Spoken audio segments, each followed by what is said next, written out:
into the Strait of Hormuz after our stuff. Oh, we're not even live yet. Yes. Are you seen that too? Well, people, y'all missed out on some good stuff. Good comments, yeah. Good music and stuff. Oh man, that sucked. Oh no, Joe wasn't doing his job is what the problem was. I'd like to blame it on like some kind of technology glitch, but yeah, fat finger Tuesday, you got to push the button. No, well, we were playing the music and I really didn't look up and think about it. Because a lot of times I'll scream at Jay from the other page. But when I'm on the page, I just turn it on. I just didn't think about it. Huh? Well, no, we can't go back and play all that stuff again. What are you talking about? Yeah, we'll lose like 10 minutes. It's we already lost 10 minutes. But we were. Well, you know what? I'll tell you what we'll do. Everything we did at the beginning, we'll when we come to the top of the hour break, next break, we'll play it there. How's that? It's only like 4 little things, yeah. I know it sucks. So anyway, welcome to News on the Flip Side, guys. Sorry about that weird start. Joe's brain's out somewhere. And well, you know, we were just talking about basically Russia bombing well, actually, first I want to tell you this. So one of the songs we played was We Are the World, but it's the one with all the world leaders. I was telling Jay, I thought that, you know, maybe the next time the UN opens, they should play this song for the entire UN to watch. I mean, it's the World Assembly, and these are the world leaders singing We Are the World. I mean, come on. It kind of sings a good signal. And I commented, you know, what if we could actually get all of the world leaders to do this for real? And Trump could do it. But they don't have to now. I mean, it's made, it's done. Everybody's up there except for, you know, 1, 2. It's AI. It's pretty close. I mean, the voices are pretty spot on for most of them. The Korean guy's accent is a little bit off, and I can say that with good authority because I've lived with a South Korean dude for a couple of years, but the accent isn't right. But it's still hilarious. I mean, it's some of the faces I don't recognize, but I mean, you see Putin. Well, you see Trump, you know, doing a duet together. It's freaking hilarious. Well, let me see. What one of them is in jail. One of them is in Russia. Yeah. God's in Russia, and Mandandi, whatever his name is in jail down here in the United States. And there was one other one that wasn't in power anymore. But for the most part, those faces were pretty up to date. I think they modeled the Donald Trump AI on Alec Baldwin's version of the version he did in SNL, because he did a pretty good, and still does a pretty good impression of Donald Trump. But in SNL, they would give him the full makeup. So I think they just AI'd over that because it looked kind of familiar. No telling. I know whoever did took their time and does a lot of work. No, we'll play it. Well, y'all seen it. We've played on here before. It's hilarious. You'll see it later. It's but getting into the news. I mean, there's just a lot of shit going on. But you know, I say that, but it is kind of a slow week for news. Even though I just said there's a lot of shit going on, because there is a lot of cleaning up, nitpicking. Well, you know, we just haven't managed to get anywhere. We've been kind of floating. Now there has been some good. Hey, Joanna, how you doing, sweetie? One of my favorite people in the world, by the way. She's a New Yorker. Better watch it. She's a Staten Island. She might hurt your ass. Anyway, no, I got faith. I'm just telling y'all ahead of time before you better get sassy. You know, right now, well, you know, I'm glad you came in, Joan, because you know, New York's a perfect example now. So New York's pretty much going to become a communist city. I wonder if I don't know about that. I wonder if the boroughs are going to break off. Oh, dude, then you haven't listened to his people. Oh, yeah, obviously. So two of his top aides are going around saying that we can just take property from rich people. We don't have to even tell them anything. We just go in and take it. And it's ours. That's Gestapo tactics. That's what Hitler did in World War II. And then we own it. The city owns it. And if we say that the buses are free, then they're free. It doesn't matter what Hochul says. Oh, really? Yeah, I think the governor might have just. And I don't like Hochul, but I bet you she got about a little that much to say about it. He's talking about some kind of borough tax, which I have no fucking idea what that was.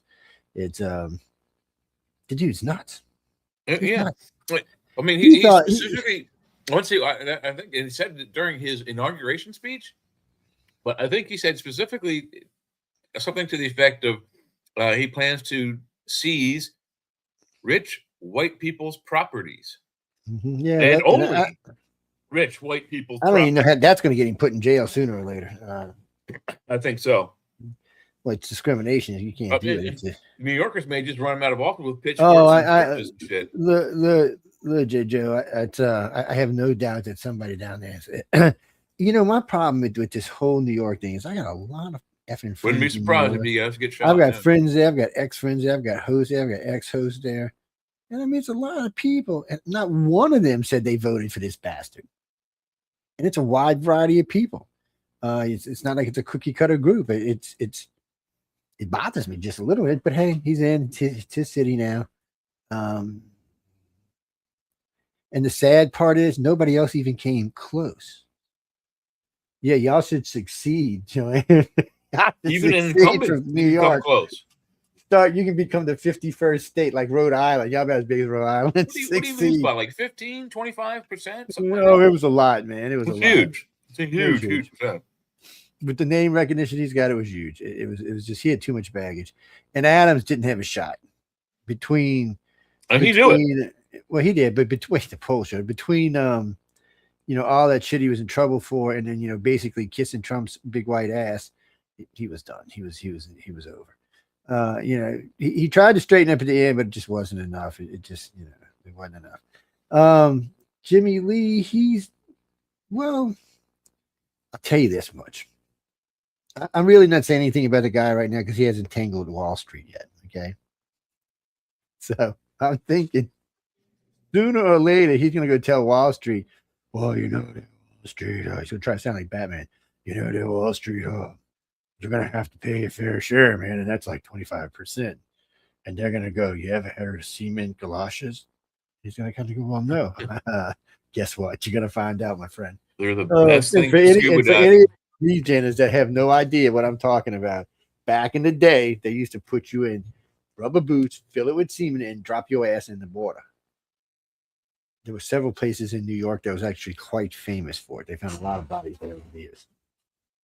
Actually, got to a couple of places the cops used to go check there. Yeah. It was just one of the places they dropped bodies in. Denise, New York's look, I got faith in the New Yorkers. Don't get me wrong, I know there's a bunch of fun, crazy liberals in New York, but New York has been changing. I don't know how this guy got in because really, truly, New York's been changing. Think about it. Trump carried what 42%, 43% in fucking New York. That's outrageous. The only place that I was hoping he would do better was California. He pulled it was 32 or 37 or something, but still not bad for a Republican. A good Republican could beat Hochul. Yes.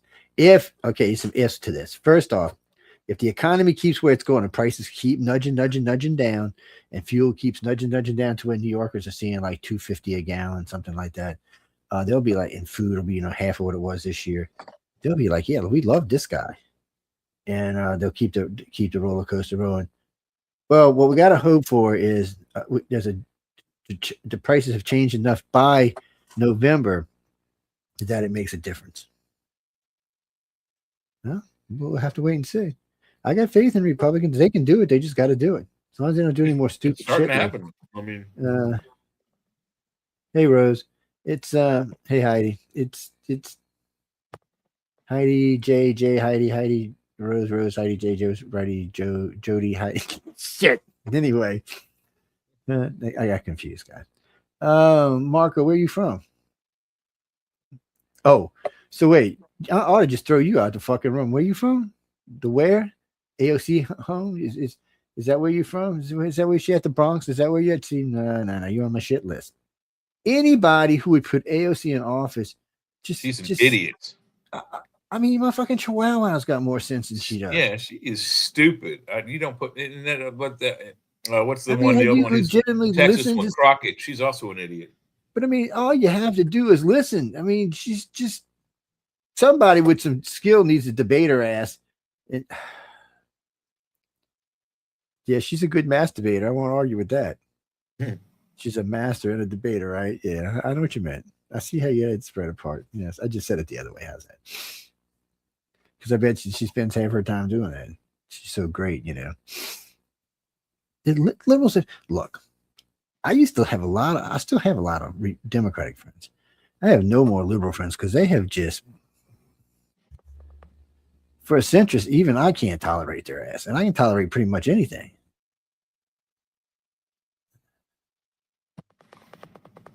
You should run. You probably damn win. Well, Kimberly. So, well, no, she represents the Bronx and somewhere else. I'd have to go get the map out to tell you for sure. But, yeah. Remember, she said she didn't want Amazon coming to her place. Millions of jobs. You want millions of jobs for your constituents. Well, you're a wonderful governor or whatever. And we're going to pay their employees $25 an hour to start, but you didn't want them. Okay, that's a fairly poor. Yeah, the Bronx is fairly poor. I mean, it's got its money, but it's also got no money too. Mm-hmm. You know what they did? They went to New Jersey. You know, Jeffrey, in the old days, in the 60s, 70s, and 80s, maybe even the early 90s, it might have been true. New York might have been a first strike target. It's not anymore. Other than the financial, it's just nothing. And most of the financial, even though they're doing business in New York, most of it's parked in other places besides. Well, their experiment to try to upset our economy by destroying the World Trade Center was a failure. So they know that there isn't anything they can do. There isn't any one building or any one group of buildings they can destroy that will bring down our economy. Yeah, it's not you can't do it. You can't do it. You can't bomb our economy. Well, no, you can wipe out Wall Street, and it would hurt, set us back. It would hurt. But eventually, everything would come back up, and from other sources. They could bomb the Federal Reserve. They could bomb all the Federal Reserve banks in the United States, and it would hurt. But in the end, you're unfortunately it's redundant backup. That's just the way they do things. Well, because it can cause damage. Now, it doesn't matter if we don't have any money. What does it matter? But what I mean is, like, we're in a war, and there's no real money being around. Or our wealth doesn't matter to someone else, or theirs don't matter to us. So there's no real wealth.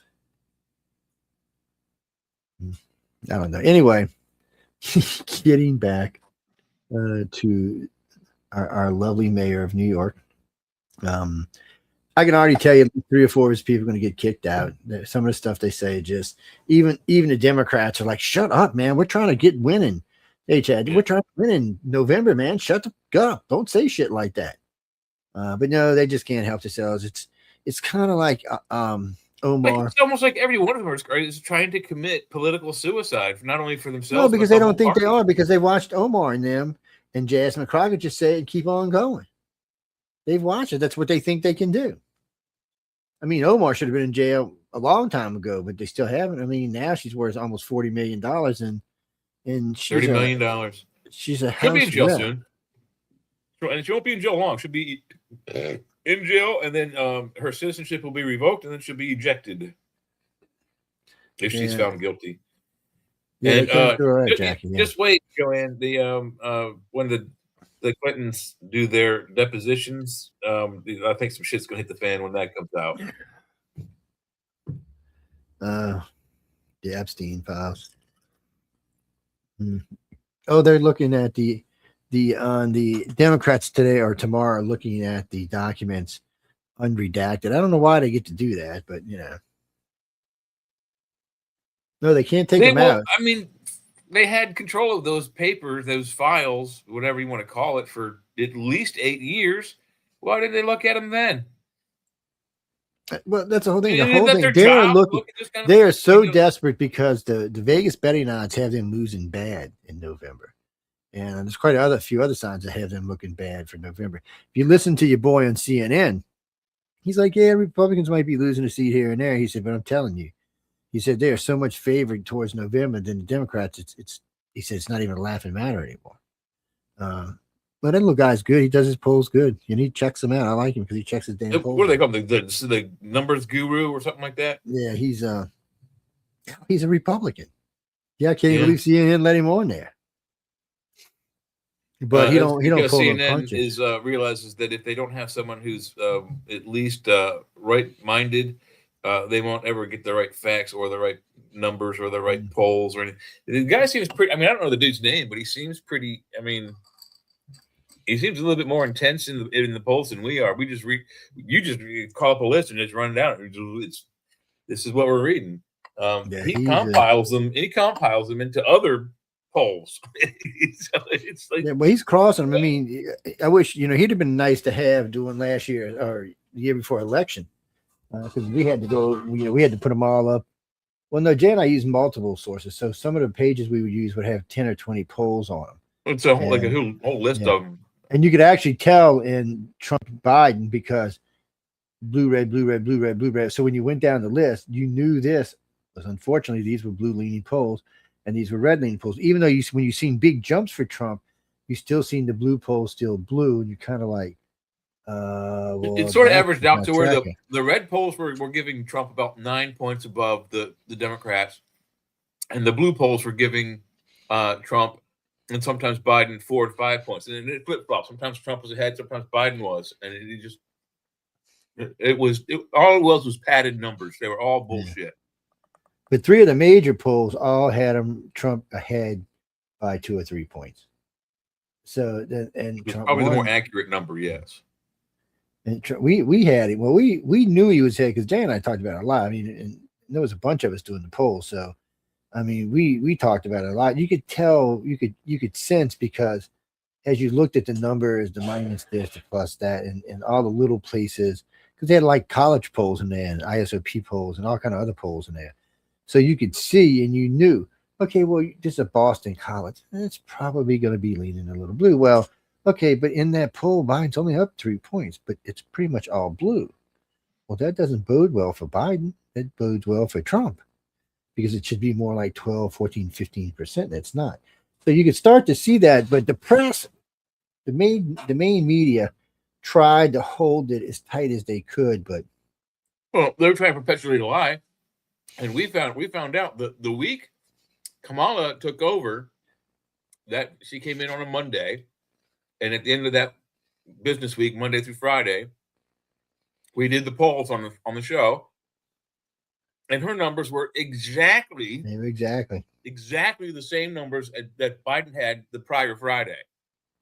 You can go pull both those shows. Yeah. And the very next day, all the legacy media, ABC, NBC, CBS, CNN, Fox, probably CW, all of them said, "Oh, they didn't realize that when they were reporting." We realized. I realized the day we were reporting, I was like, "Holy crap!" All they did was just take his numbers and flip them onto her name, and we called them out on it. And the very next day, after we called them out on our show live, all the legacy media redacted what they said, and they didn't give us any credit for it, but we said it. Yeah, well, we got a pretty big audience, so I probably got out to somebody. But the thing of it is it was so easy to see. Well, who wrote it? No, Jesse. So look, those 2 shows are still available. You can go get those 2 shows, and you can look for yourself in the archives. Yeah, and you know we said it live, like during at 11 o'clock, 11:30. Oh no, and you don't have to take Jay and I's word for it because we actually put the pages that we're reading from, so you can see. So you can say, oh, well, they're fudging this way. No, we're not. We're telling you what the polls are, and we're telling you how we think the polls are.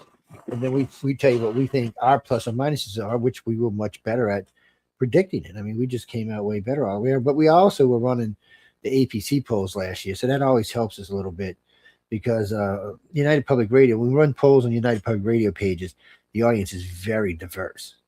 So it's not like you're going to get a bunch of Republicans or a bunch of Democrats or a bunch of independents. They're a lot more sober and truthful too than most. And they are too. And we ask leave comments.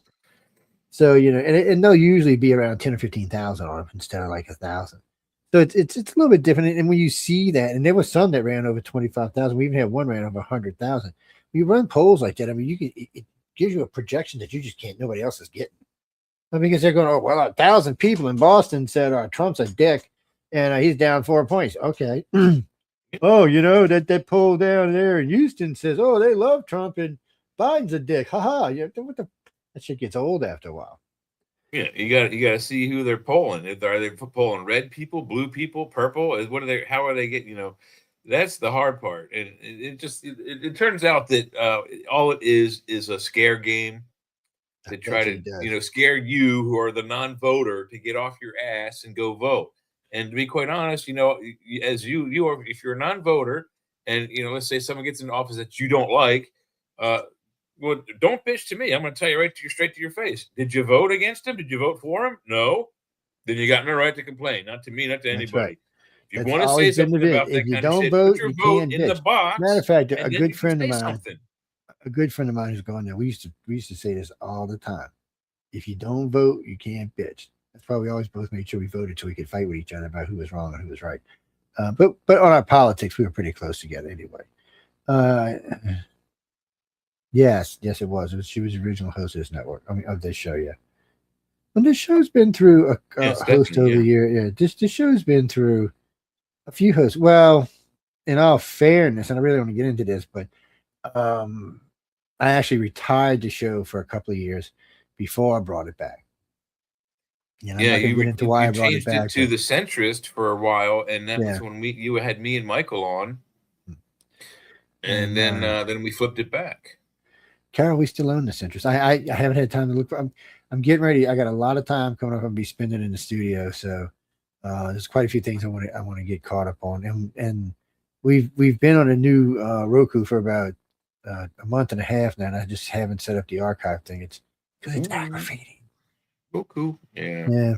You know, it's well, we're on both. So we're in the live mode, so you can catch us in live mode. Matter of fact, somebody was giving me shit the other day. They couldn't find us. I said, hold on. I took it on my phone and put it on my screen. I said, I can see you on my big screen TV. Well, I can't shit. It's like yes. Because the free version is it doesn't have a website. It just comes up when we're live like this. It goes into the live section of Yahoo. Now, that depends on what size audience we have, and it also depends on how many live shows YouTube is running that particular day. So it can get quite crazy.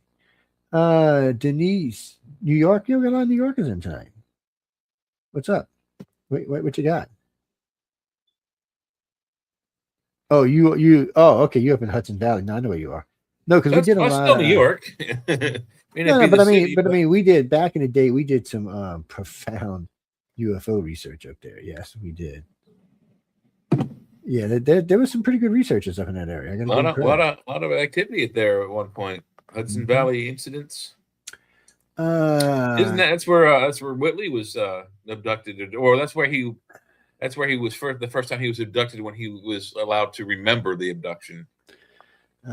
Kara Reese Martin. I know. I recognize your name. Where you been? No, Mike ain't with us anymore. I was just getting ready to tell you that. Yes. There's a kitty banging at the door. He's I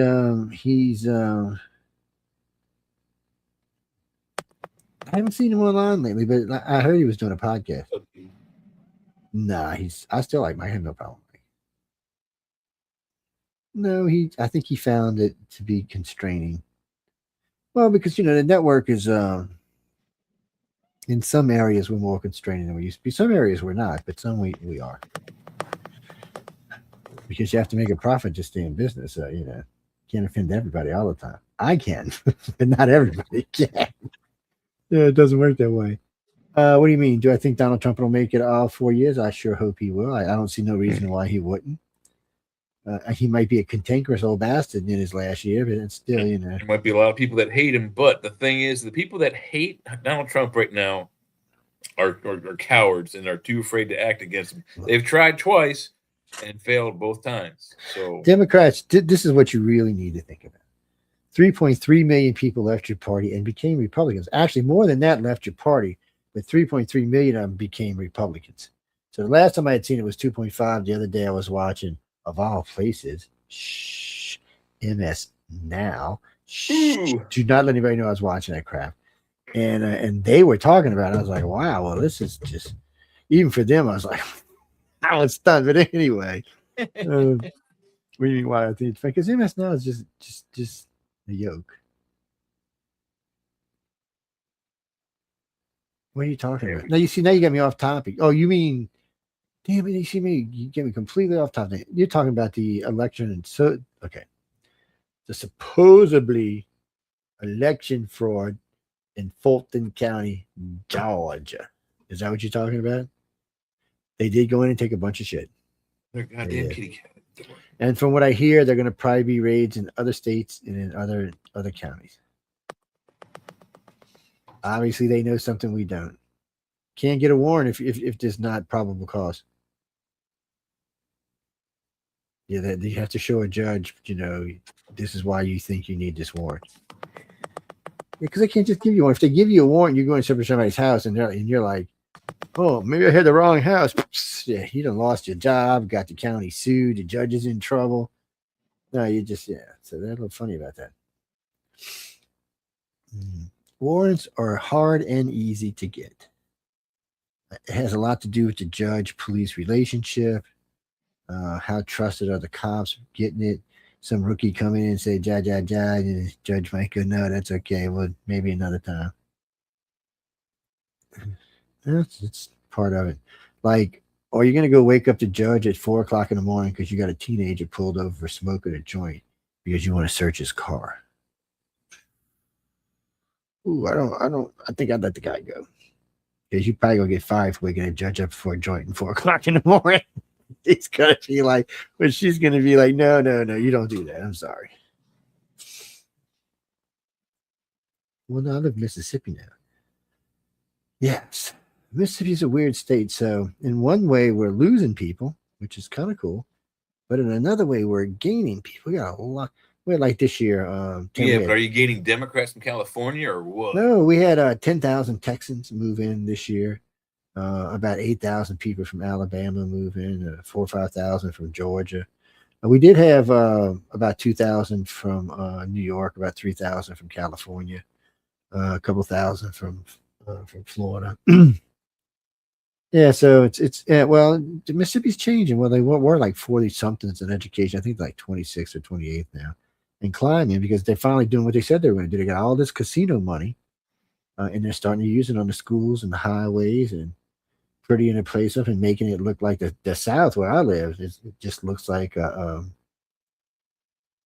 resort community. Yes, actually, where I live, or not right down the street from where I live, technically, it's a yes, I forgot what they call it.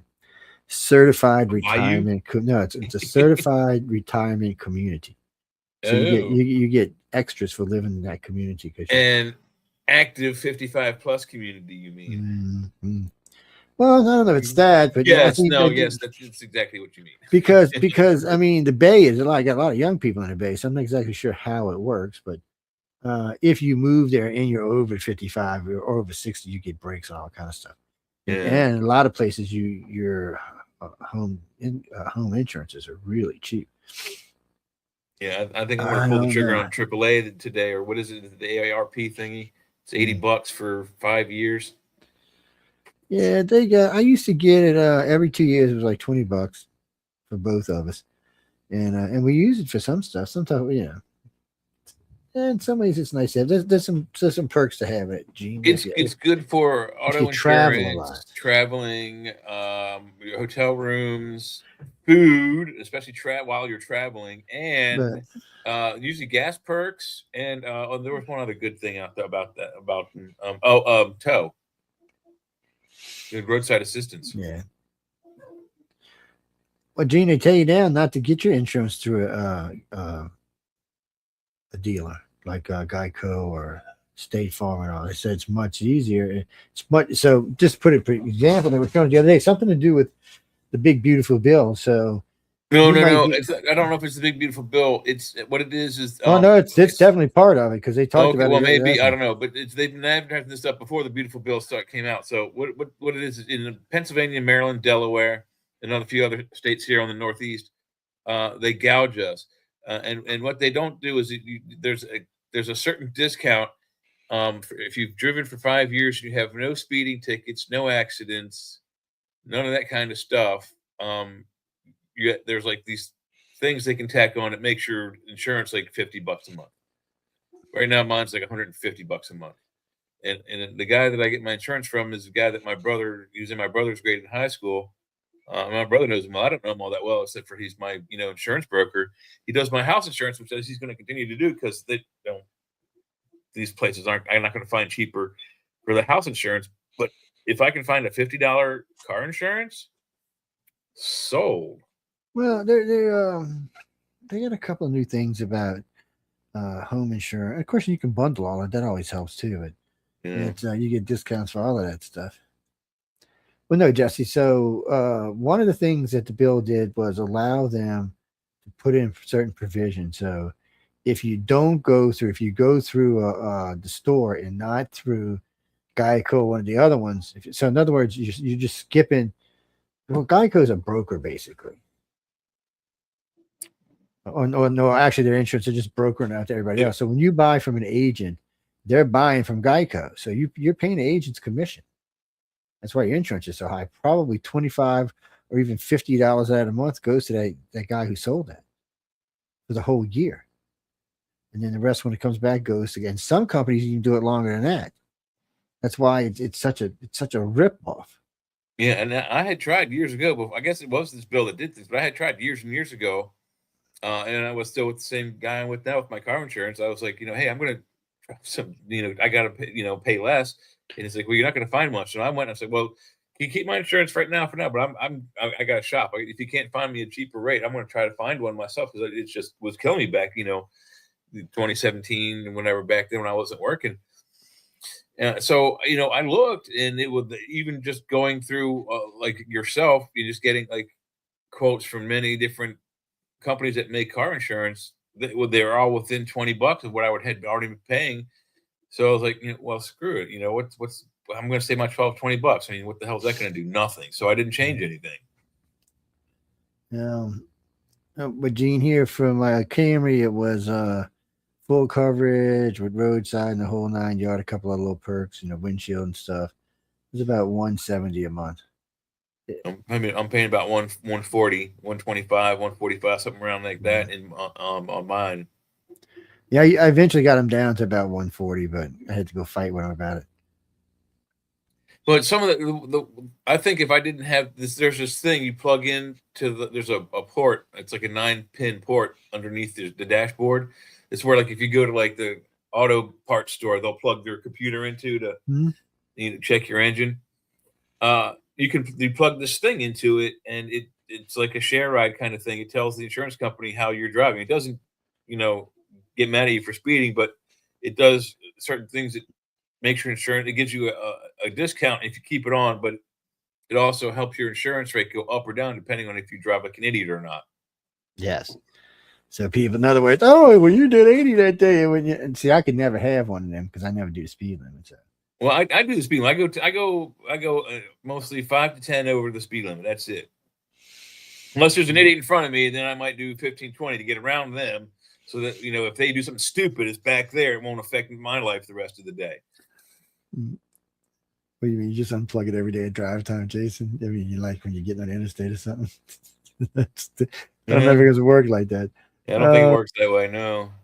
No, we're gonna go to break in a few minutes, but yeah, and we're gonna play the first opening break, which we forgot to air. Yeah, since y'all didn't get to hear it, we're gonna air it again. Oops.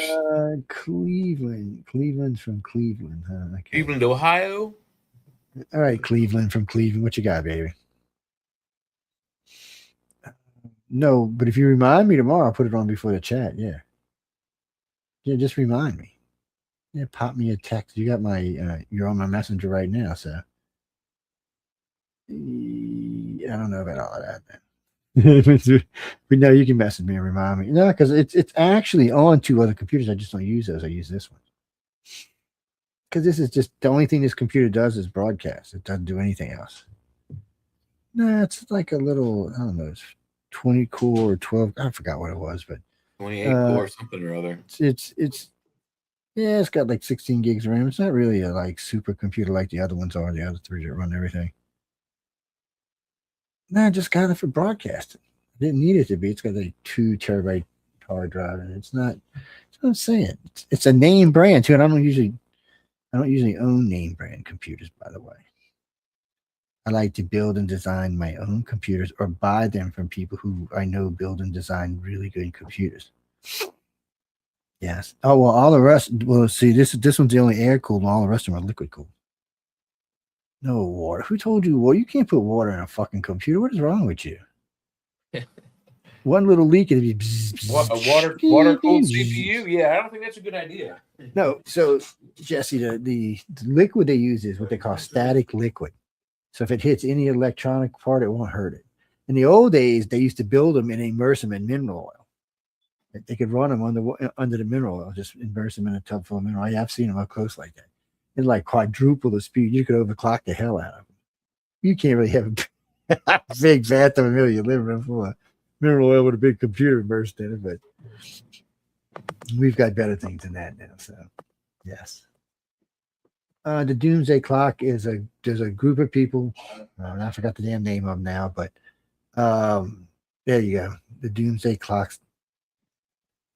Yeah, they keep track. They've been keep track for a long time now, and this since I think there was something that started in either the late 70s or the early 80s, mid 80s, something like that. Because there was a lot more.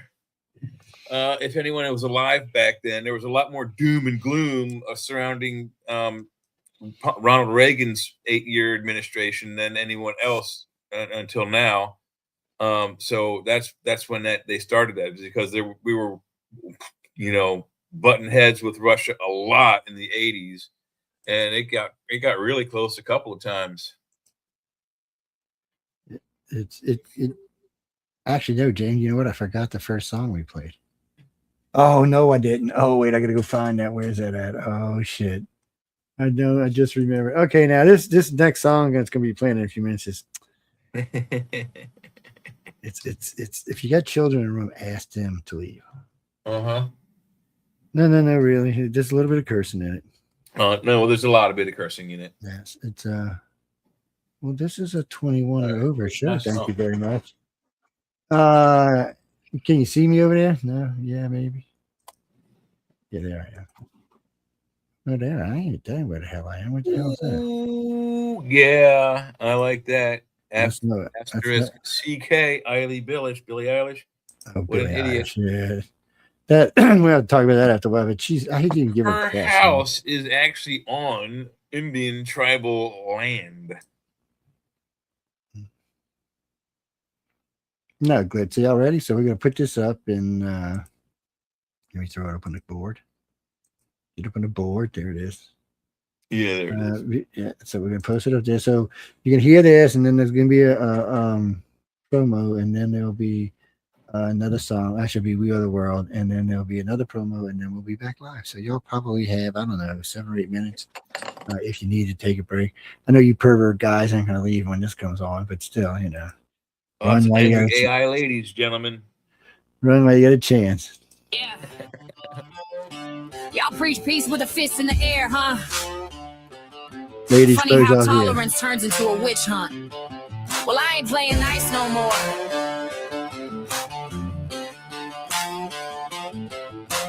Cheering on death, you belong in a cage. Preaching love, but you're breathing rage. You say cancel this, cancel that. Think you're a woman, but your chest is flat. Preaching freedom while you're chaining my tongue. I'll keep fighting to the last breath from my lung. Calling everyone Nazis and fascists. There's something wrong with your brain. Comparing yourself to Holocaust victims. Damn, you people are insane. Fuck the world. They don't want peace, they want control. Fuck the world. Trying to break my heart, my soul. Fuck the world. Lighting fires just to watch them burn. Fuck the world. It's our time, now the tide gon' turn. Hey. They don't want peace, they want control. Trying to break my heart, my soul. Cutting up kids, genitals, thinking that's right. We ain't going down without a fight. You don't heal, you rot and spread. Woke's a cancer, it kills instead. They divide us black, white, red, or blue. But hate look the same, no matter the view. Hair, skin color, we're all the same. But these woke little cunts trying to divide and blame. Fuck the world. They don't want peace, they want control. Fuck the world. Trying to break my heart, my soul. Fuck the world. Lighting fires just to watch them burn. Fuck the world. It's our time, now the tide gon' turn.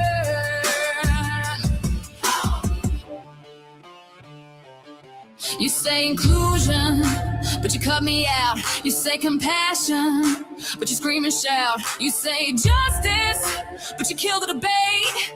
Truth don't live where your hate creates. Fuck the world. They don't want peace, they want control. Fuck the world.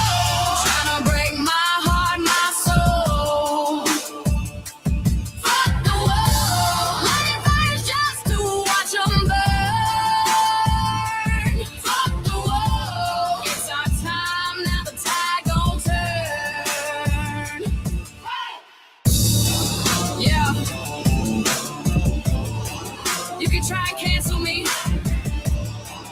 but I ain't signing up for your circus. Freedom's my life.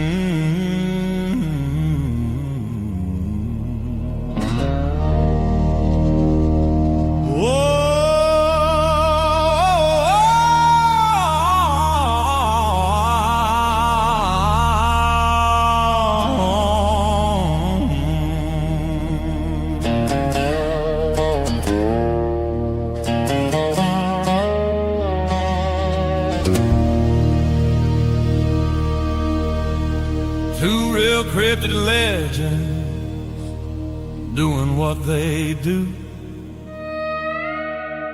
bringing information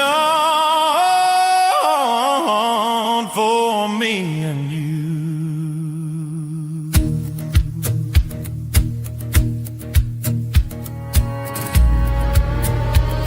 Ron Moorhead and his Sierra Sounds, Daryl Denton, the Tennessee Bigfoot Man, along with Michelle Desrochers, bring adventures across this land. So much information brought to you each week, actively out there looking as the truth they seek.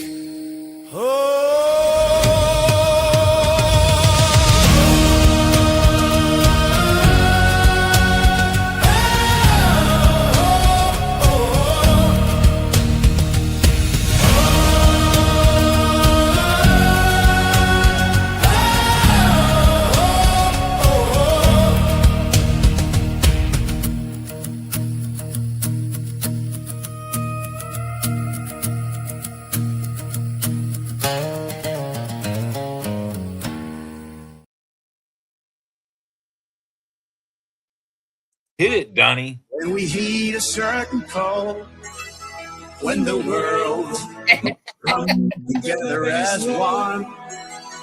Man, look like they're going to kiss there for me. Just the two of them doing a duet. It's just Oh, it's time to lend a hand to life, the greatest gift of all. We can go on pretending day by day that someone somewhere will soon make a change. We are all a part of God's great big family, and the truth to know love is all we need. We are the world. We are the children. We are the ones who make a brighter day, so let's start giving. There is a choice we making. We're saving our own lives. It's true, we'll make a better day, just you and me. Well, send them your heart. That's right. Sing it, baby. it Sing it. looks like Adam So they Baldwin know right that there, doesn't someone cares. You should have millennials. And the lives will be stronger and free. it? Alec Baldwin. As God has shown us by turning stone to Way to go, bread. Tilbury. And so we all must lend a helping hand. We are the world. We are the children. We are the ones who make a brighter day. So let's start giving. You know what? Maybe it's boy in New York can There's help me a out. choice we making. We're saving our own lives. It's true, we make a better day, just you and me.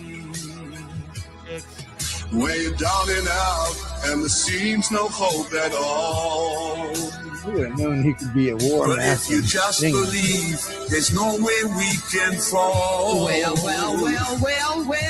let's realize, oh, that a change can only come When we stand together as one. Yeah. We are the world.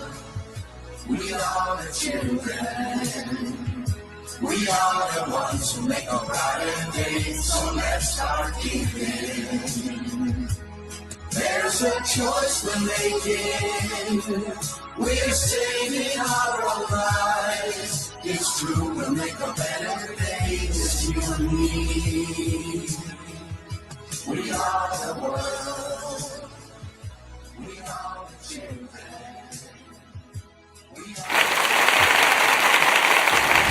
My wife said, if you win, we'll fly to Asia. If I win, we'll fly to Paris. I bet you won't get toned with just Tai Chi walking before Christmas. Guess who won? My dad can't leave.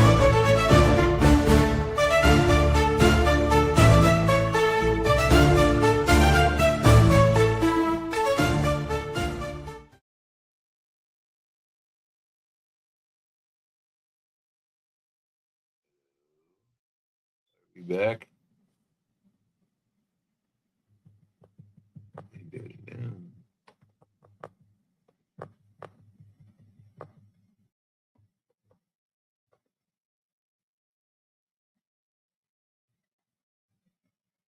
I think you have yourself muted, sir.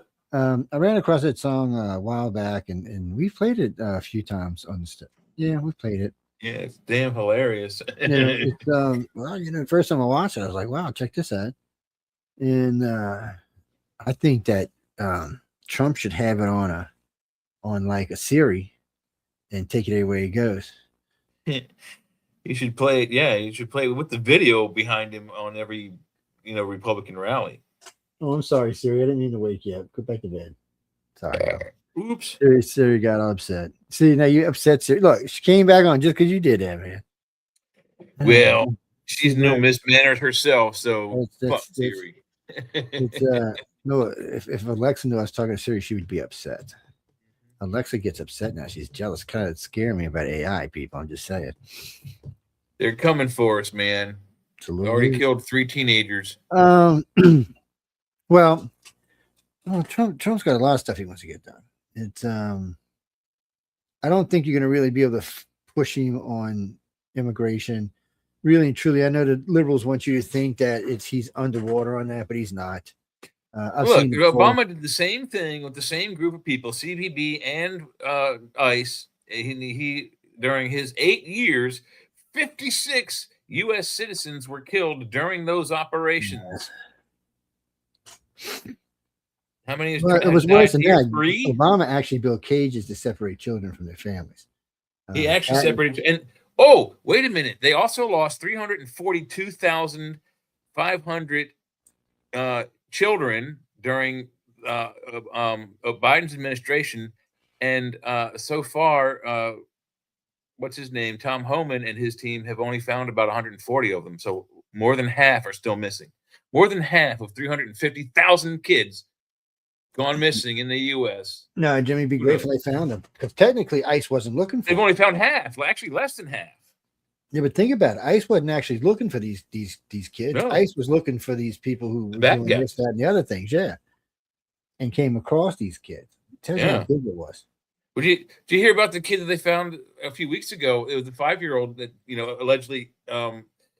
The way the Democrats are trying to spin it, because they're trying to get out before the actual news facts came on the news, they were lying their ass off. What they said was that ICE had absconded with the 5-year-old child and gone to the father's location with the child in the attempt to bait him out with the child to arrest him.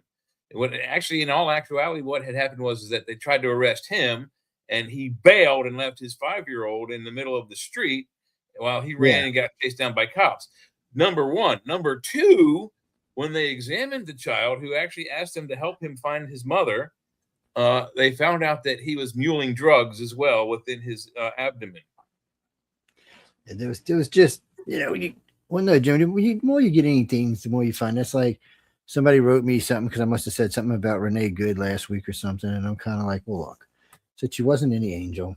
I said, no love lost. I said she was out in the middle of the streets harassing cops when she has 3 children. It just doesn't seem the adult thing to do. And look at the evil smile she's got on her face when she's driving by, and listen to her girlfriend chanting her on and stuff. I wouldn't call it evil. I always thought that the look on her face was one of like indignance, like, you look what I can do. I'm an American citizen and you can't stop me from doing this. And it was, she just had this glib, ridiculous smile on her face, like she was having fun stopping them from arresting somebody, when she's in fact committing a felony on camera, on multiple cameras, civilian cameras. Okay, Jesse, the way it actually worked is, and the way the law actually works is, so because people get a little carried away because cops go out of their way to be nice sometimes. So when a cop has probable cause and he orders you to stop and you do not stop, he has the right to shoot you right there. You're fleeing, resisting arrest. He don't know who you are. He don't even know what you're going. He doesn't even know where you're headed. Now you're in a big 4-ton vehicle screaming down the highway. He don't know if you're gonna have a gun with that vehicle. So he has the right to do it. Most cops wait and try to give you a chance. This cop got in front of him. Everybody goes, well, the wheels turned. Well, I'm like, where's the wheel turn? I said, there's one cop on the left side of the car, one cop in the front of the car, and the wife on the right side of the car. On the passenger side, Jeff. Yeah. So she wasn't going to run over her. Well, yeah, she wasn't going to run her over. So there was nowhere for her to go without running someone over is the point. But you listen to the press. Oh, no, that's bullshit. Well, no, because a good district attorney. I mean, she had exactly two choices. She could have turned left where the cars were stopped and squished the one officer, and as she kept on going, probably hit the second officer and then gotten away. Or she could have gone straight and hit the first officer, which is what she did. Or she could have turned right and squished her girlfriend and also probably hit the officer in front. She had no choice but to stop. Her vehicle was surrounded by people who were going to get injured or killed by her immediate idiotic actions. And she might not have punched it if her, wife was on the side chanting at her. Go, baby, go. Were the exact words she said. Go, baby, go. Jesse, which is, in the terms of vernacular, someone who's driving a vehicle, that's the same as saying floor it. Well, it is. And then there's this thing about this $1.5 million. Who's going to get this money?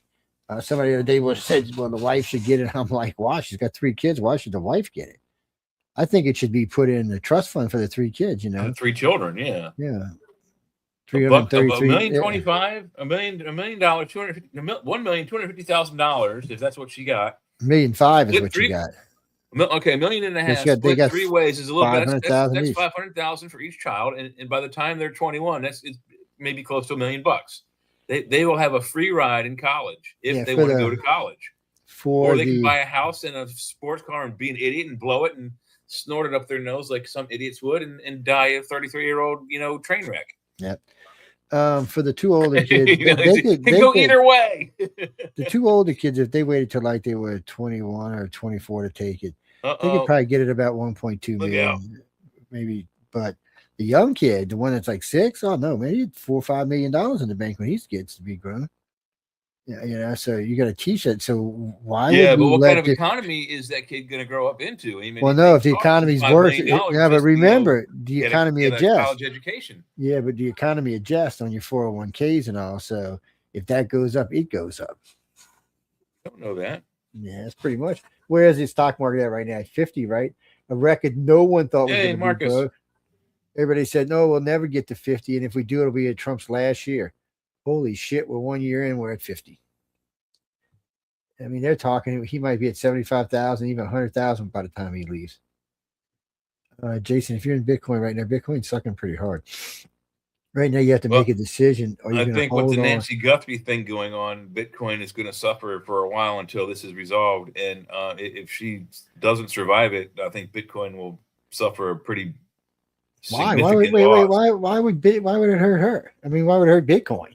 Because the kidnapper, allegedly, or whoever it is that's sending the kidnap notes, is wanting millions of dollars in Bitcoin sent to an encrypted, specialized Bitcoin wallet account. It's well, more than likely, the lady's already dead. Yes, I agree. I mean, I think because we can't get. There's no real. The main story about how she was taken. There's a blood trail leaving the front door and blood splatter across the front steps and pathway, which seems to me that sounds like a significant blood loss in someone with the medical conditions they've described. And if she's on blood thinners, she bled out and died. What's to say they didn't like to turn around, instead of going back through the house, just walk her dead body, a mile behind the house and bury it, and then drive off. And they're trying to get the money before they can go, oh, okay, just turn left and she's under an oak tree. That's probably the likeliest scenario. That's why they're not contacting her directly. Yeah. I don't know, Jesse. I know her pacemaker. They lost contact with it yesterday, I think it was. Oh, no. They lost contact with it the night she was taken. It was the cell phone that she had a cell phone and a Apple Watch, an iPhone and an iWatch, and they were both left in the home. Yeah, and I mean, she was out of range. House at I think it was 2:28 or 1:48 a.m. or something like that is when it lost. It was out of range. That's lost range, and that was when the night she was taken. So yeah, she's been without that. We don't know that they didn't take some of her medications. If they did that, okay, maybe they can keep her alive. But the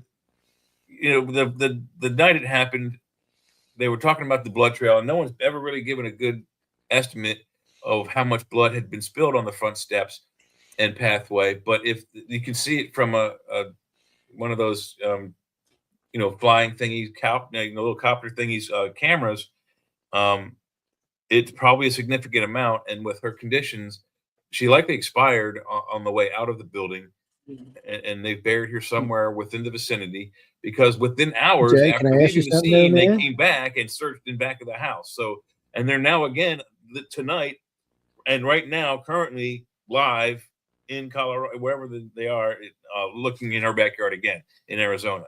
In Arizona, yeah. Right now, they're in her backyard right now, looking again. How about if it's not her blood? No, it's her blood. They said it was. Okay. Yeah, they determined the blood splattered on the front step, and all of the blood that they tested was all hers. They have not found any DNA, and which is really shocking to them, because anytime you enter anyone's house or leave anyone's house, you take DNA and leave DNA. You walk into someone. If I came to your house, Joe, and spent even just 30 seconds, like I'm a delivery guy, I came in, I dropped off a pizza, I had like 20 pizzas, and I helped you carry into the house, and I walk out of your house. I'm leaving DNA in your house, and I'm taking. Yeah, but we both know, and they said you can get these at Lowe's. You can buy one of those suits we use for when we're painting or spraying. Yes. Hop on the mask. Ibex suit. Yeah, you can. Well, actually, Jenny did two A's, so they got one with a mask on it, and then you can actually have a breather underneath it if you want. Yeah, it's called Ibex suit. Yes, I know exactly. And some people like don't $40. It's $40 for the whole setup, even with the mask. It's not expensive at all. So anybody could have got one of those, and if you're wearing one of those, you're pretty much not getting no DNA. Bad part is you might be getting somebody else's DNA value. Like who whatever poor bastard was stocking those DNA might be on them. Oh man, that could be rough. Well, allegedly, work for some company. There's some. They don't really say anything, but they do talk, and there's some rumor about the way they talk about the sister's husband, Tommaso, who was the one who dropped her off. And they've searched the sister and Tommaso's house twice.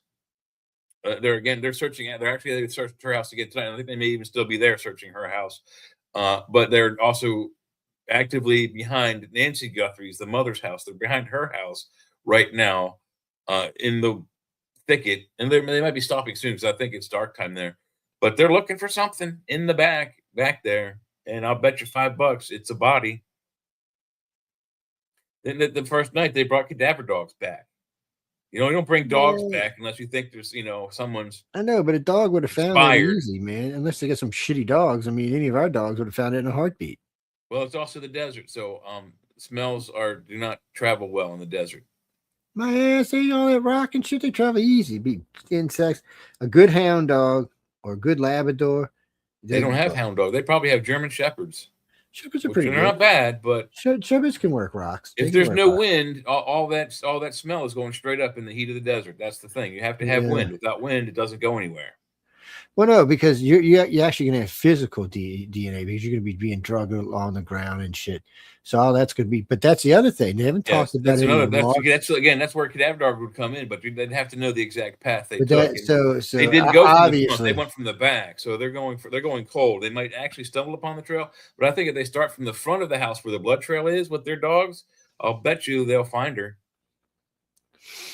I would let the dog sniff the blood and let the dog loose. That's exactly what I'm saying. That's where I would start. It was from the front, and I they worked started with in the enough back, dogs, yeah. according to all the news agencies. So they started in the back with that, not the front. So it seems that it doesn't seem she went out the back, because if they didn't find any, and all of the police executives said they found no DNA but hers in the house, and all the blood that they tested, they found outside of the house, all of it was hers. So She didn't have that Alzheimer's or two nothing, things. huh? She bled outside the house, did not go back in the house, and probably never left that vicinity. I mean, she didn't have Alzheimer's or nothing. Like she might have hit herself. No, she's clear-minded and headed, but she can't walk. What happened is she would have slipped and kind of gave herself a concussion and then went walking out in the woods. She can't walk very far anyway. She's limited in mobility.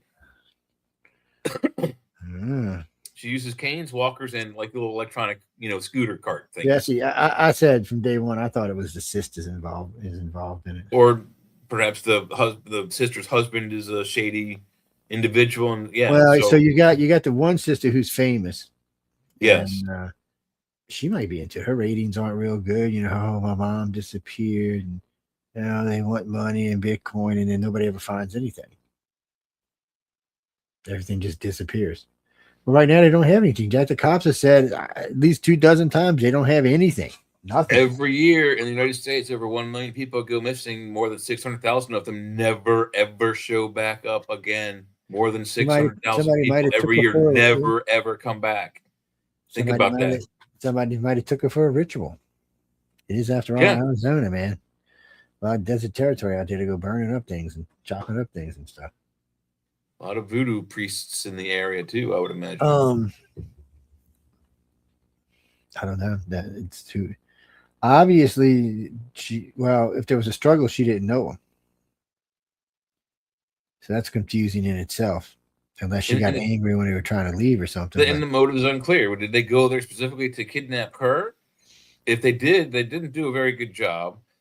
If they went there to rob her, well, I don't know. They ain't no DNA there. Then again, they didn't do a very good job, because either they stalled her and she woke up, and then there was a struggle. She was injured, and they tried to take her to the hospital, and she bled out on the way out.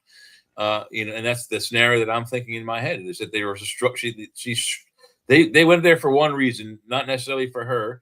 She startled them. There was a struggle. She fought with them as much as she could. And struggled on the way out, got injured, and died.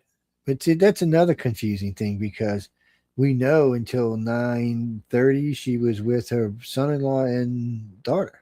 Allegedly, he saw her go through the garage, and the garage shut. And that's the last time she was seen, according to the witness of the family member now who dropped her off. They're not saying it was the sister's husband, but that's the testimony, is that he watched the door. He watched her go through the open garage. He watched the garage door go up. She walked through it, and he waited 2 minutes for the garage door to go down, and then he left. That's his testimony. May or may not be true. Yeah. What do you mean? No, see, if like it was my grandma or something like that, no, I would get out the truck, walk her inside. You want to sit down and talk for a minute, stuff like that. She'd be like, no. I would at least walk her to the front door or whichever. She'd have been like, no, we pigged out. I need to go to bed. Well, no, because, I always had this thing. I always like to walk into the house just to make sure. Because look, I'm from New Orleans, not the most exactly safest fucking city on the planet. It's her house is remote still where it is. So in the suburbs and stuff like that, it was a little different as a safer. But when you're out, when you live, well, see, Jess, there's a problem when you live out a ways where your neighbor's a little bit farther apart. Somebody's been watching and no security habits. There's no security, no lights. Somebody was like watching me, but I know I carry a gun. And they know people come and go out of my house, and you never know when they're going to come. Yeah. Yeah, so that's what you want. You know what, Reese? They make this thing, and you put it in, you plug it into your wall, and it makes colors on your wall, like the colors of your television, and it moves around like your TV was on. So if somebody's looking at somewhere to rob and they see that, they'll think, oh, well, the TV's on, they'll go somewhere else. You can also, if you have, here's another good, cool thing, is you can have several ways to do this. There are analog timers you can get. You could plug into any wall outlet, and then any lamp wall lamp, desk lamp, things of that nature. You can plug into these things and have it. You can have that light come on at a certain time. The only drawback to those is those come on. Let's say you set it to come on at like 6:30 p.m. and go off at like 7 a.m. That light's always going to come on at those times and always go off. So what you can do instead is you can either get a smart receptacle, and then you have to have either do it yourself or have an electrician install it, or you can get an external Bluetooth receptacle that you plug into your wall, and then you plug a lamp or a radio into it, and you can have it go on and off at any time. So you Get can the TV thing, people. It's easy. It's like 2 easy. hours during the afternoon, and then like 3 hours later on in the evening, and 4 hours at like 4 o'clock in the morning for the midnight snack. So it comes on at places where it doesn't predict. Someone who's watching your house, they're not going to be able to predict. They'll never ever be able to scope out when the house is empty because of Like I said, get the TV one because it's on for as long as you see. Like if you come by my house, you might not. If you drive by the front, you're not seeing lights. You come around the back, you're gonna notice there's a big 90-inch window with a big TV glowing in it. So you'll know somebody's here. And we can get those. They actually recommend these. That same device also they have that you can it'll cascade shadow through the house, so it looks like people are walking from room to room. So it looks like there's activity. These are pretty cool. They got about 1,100 different patterns on them, so nobody's going to recognize them. Yeah, I've seen them before. They just look like a TV behind curtains or behind blinds. That's what it looks like. Yeah. Well, unless you're in the house, you can't tell the difference. That's the point. Well, you might be able to tell if you get out of a car, you might be able to tell that it's not a TV because there's no sound. But it also could be muted. Well, my house is also 12 feet off the ground, so that ain't gonna help you none.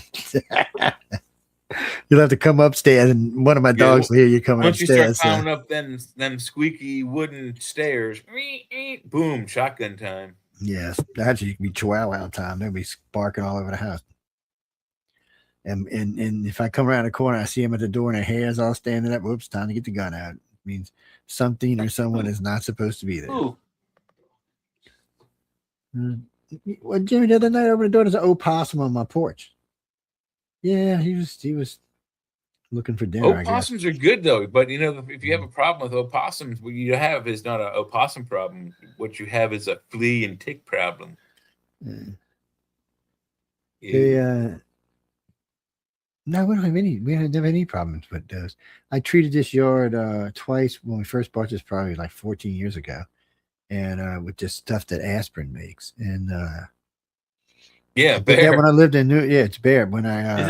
It's amazing. The same company that makes your coated, Bayer aspirin tablets makes some of the most potent poisons for rodents. It does too. And other creatures around the planet. But these things work, and really what it did after because it lasts for a year or two, but I think you get about 4 years out of real life out of it unless we get a flood, then it's different. But the animals around it gets on them too, so they don't have any fleas. It actually helps them out.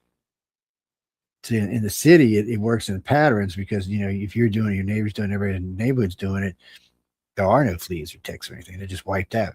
Yeah, but if everybody in the neighborhood is doing it and the city is doing it and you don't, guess who's getting fleas? You are. Yeah, well, you better get out there and buy you some spray, buddy. They're flock to your house. Actually, James, for the longest time, I use for the dogs, I always use the pill. Yeah, but you gotta go to the vet for that, though. Yeah, but you don't have to have a prescription anymore. Now you can just buy them over the counter at the vet. Oh yeah, okay. Yeah, that's cool. It's used to be before you'd have to go to the vet, and it was like a big, like square brown thing that they would show. Actually, I think you can get them from like something like Chewy's online or something. Yeah, you can't get the heartworms. You can't get the heartworm medicine. You got to go to the doctor for that one. But well, no, I think if you have a prescription, you can get that like through Chewy with your prescription. You don't have to go have a prescription. No, but I mean, you got to go to the doctor. He has to write you a prescription, right? Yes. Yeah, and they want to do blood work because they don't want to give a dog with heartworm stuff because it'll kill them. So they do take that. But other than that, I mean, well, no, Jimmy. A lot of my friends vaccinate their dogs themselves. Yeah, you can, and you can buy the stuff to do it. Oh no, they don't want you vaccinating yourself, though, man. But you can vaccinate your dog or your cat. Yeah. Yeah. That's what they're for. Jay's shooting up. Y'all just ignore him. Running low on green cordrazine, if anyone's got any. And yes, that is a Dr. McCoy hypo spray. And yes, it does make the sound. Where's my speaker at my microphone? I don't know. Can you hear this? You hear that? Barely. It's very slight. I think the seal's going wonky. You can take it apart and fix it, but I know people who make those, so I'm going to get another one. Lord, he's going to Star Trek hell for sure. Gonna be like, why am I? Because so when he gets there, it's going to be just case stuff. He can just look at it, can't touch it. It'll make him crazy. No. This is I actually have the where is it? I've got a kitty cat. That'll be his purgatory. That's right. That'll be his purgatory. There you go. Oh yeah, there it is. I have the actual whole medical pouch that McCoy wore on his front leg. No, McCoy. No, McCoy's passed. Yeah, Jesse's gone. So is Scotty. The only ones left are Sulu, Chekhov, and Kirk. They had these other things in it. There's my red cordrazine. But yeah, I got Dr. McCoy's medical pouch. What's it? Hey, Dean, well, because there's a lot of there's a lot of stuff is collected. You ever go to a Star Trek convention, you'd be freaking amazed. You can get your butt in. No, you'll be amazed. You mean the peace talks with Russia and the Ukraine?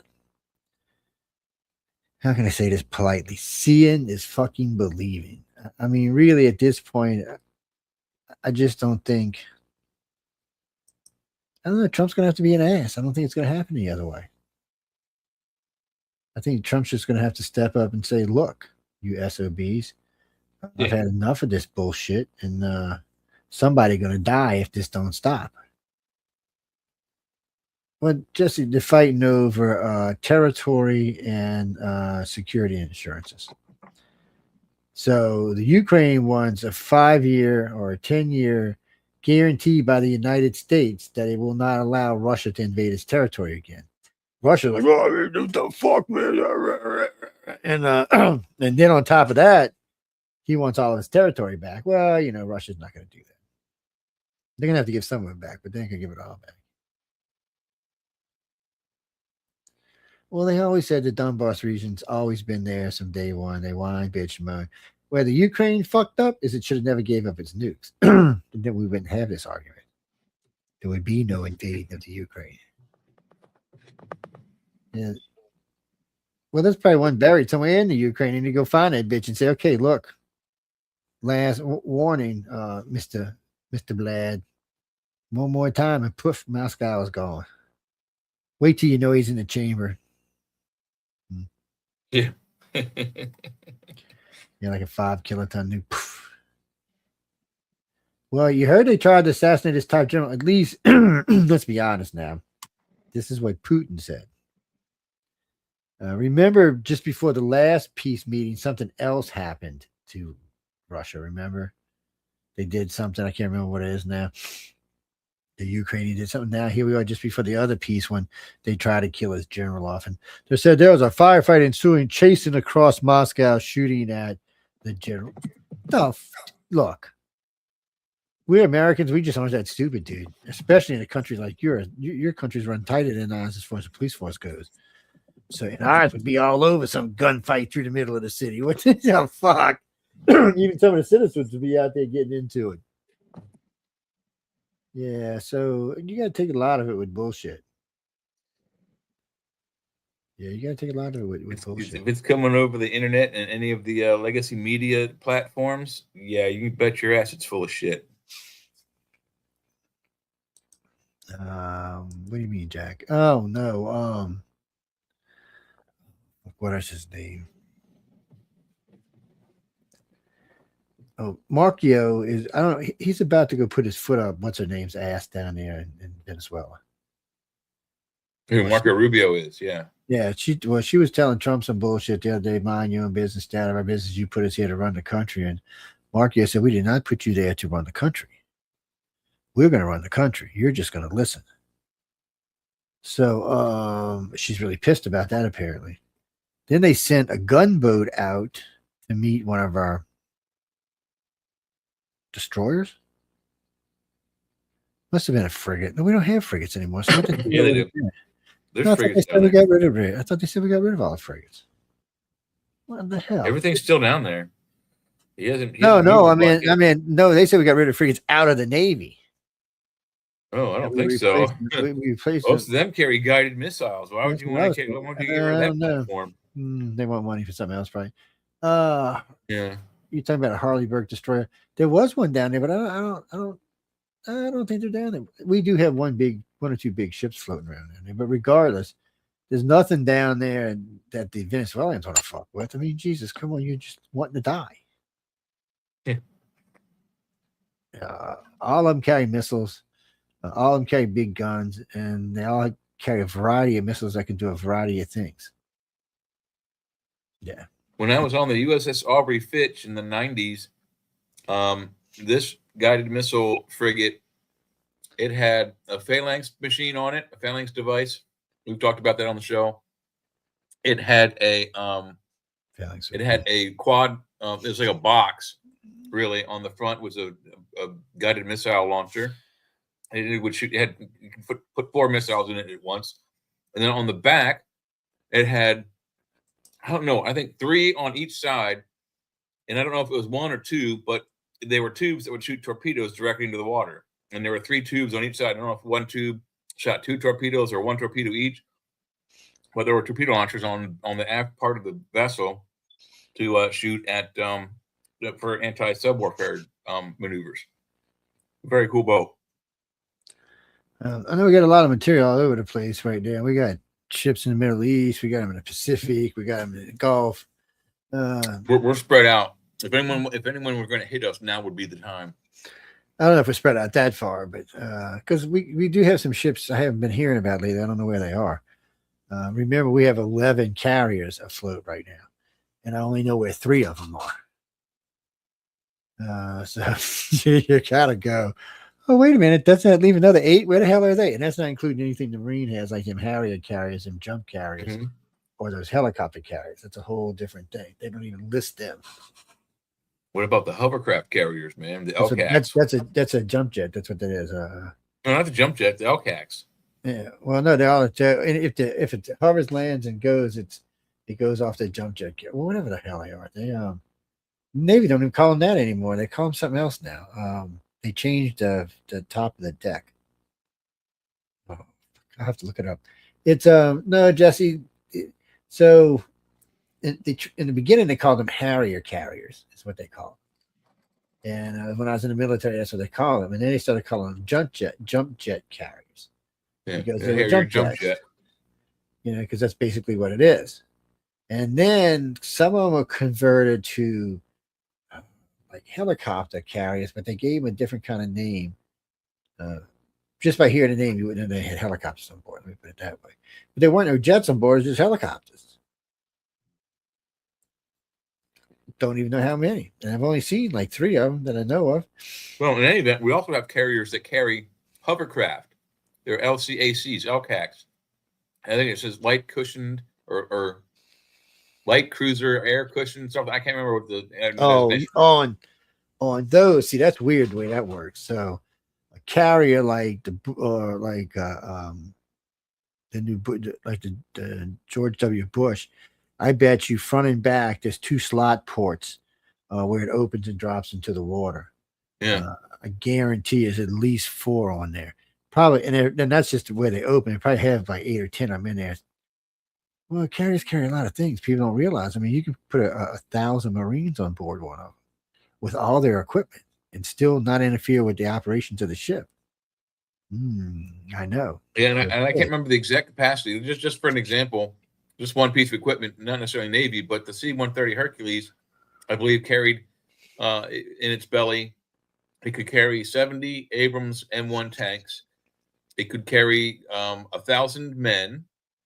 It could carry, I think, 50 like Jeep vehicles, et cetera, things of this nature, and then whatever any combination thereof, like 10 tanks and 50 dudes, whatever they needed for the mission. Capacity is really an amazing thing, especially when you're floating on the water. The carrier is basically it's a city. It's a combination of what, 9-10 city blocks floating on the ocean. It's that's really what it is. Nimitz was 340 meters long. So what is it, 1,000 feet? Yeah. And I think the new ones are a little bit bigger than that. Of course, the new ones also have a different kind of catapults on them. It's like hooking them up to a rail gun. Steam anymore, yeah. Yeah, it's kinetic energy. Yeah, it's like hooking them up to a rail gun. They're using kinetic energy, but it's much better for the planes all the way around. And the new arresting cables are better for the plane. So last I heard, and this is just a few days ago, we had 3 carriers fitted with the F-35B Lightning, I think is what it was. Maybe it was C. I think it was B. And they take off like a regular jet, but they land vertically. Well, I imagine they could take off vertically, but they don't do it that way for some reason. Well, you can store more and more in there, and well, remember, so when you're a carrier jet, a couple of things. One, your wings have to be able to fold to give them more space. And it makes a difference when you're going down. Back or whatever, yeah. So your wings fold over, so if each one's folding over 2 or 3, feet, as you're going down a jet every 3 or 4 jets makes one space for one more jet. And so they do that, and it also helps. And you got to flip-flop them too, don't you? Depends. Depends on the type of airplane. Like that, and then like that, and then like that. Well, it depends. That's what I'm saying. It depends what kind of planes they are. Because sometimes they'll just pull them. Well, yeah. Sometimes they flip them, but sometimes they'll just pull them forward or push them backward a little bit, just enough to clear the wing tips. But then sometimes they just put them tip to tip to tip to tip for other reasons, for operational reasons, so you can move amongst them safely. But I mean, tip to tip to tip. If you get a little too close in a bad sea, you can collide. Oh yeah, but you'd be amazed how they bolt these things. I mean, how they change these things down, man. Look, I've seen this. Yeah, it's funny because everybody thinks, oh, they bring the planes inside. No, not so much, because inside just as dangerous because it's moving around just as much as it is inside. Outside though, you have these big cables. These big. Actually, they use chains that you could just strap them down with, and it was 6 or 8 for each jet. I mean, man, these bitches were strapped. A wave would hit them. They wouldn't even move. They weren't even moving. Because it's a carrier, and every now and then they're going to get into a storm. Or, get hit with, before they can deploy, they get hit with a missile that they didn't see coming. You get caught with your bridges down. Yeah, you got to make sure your planes don't go jostling around in the hangar deck.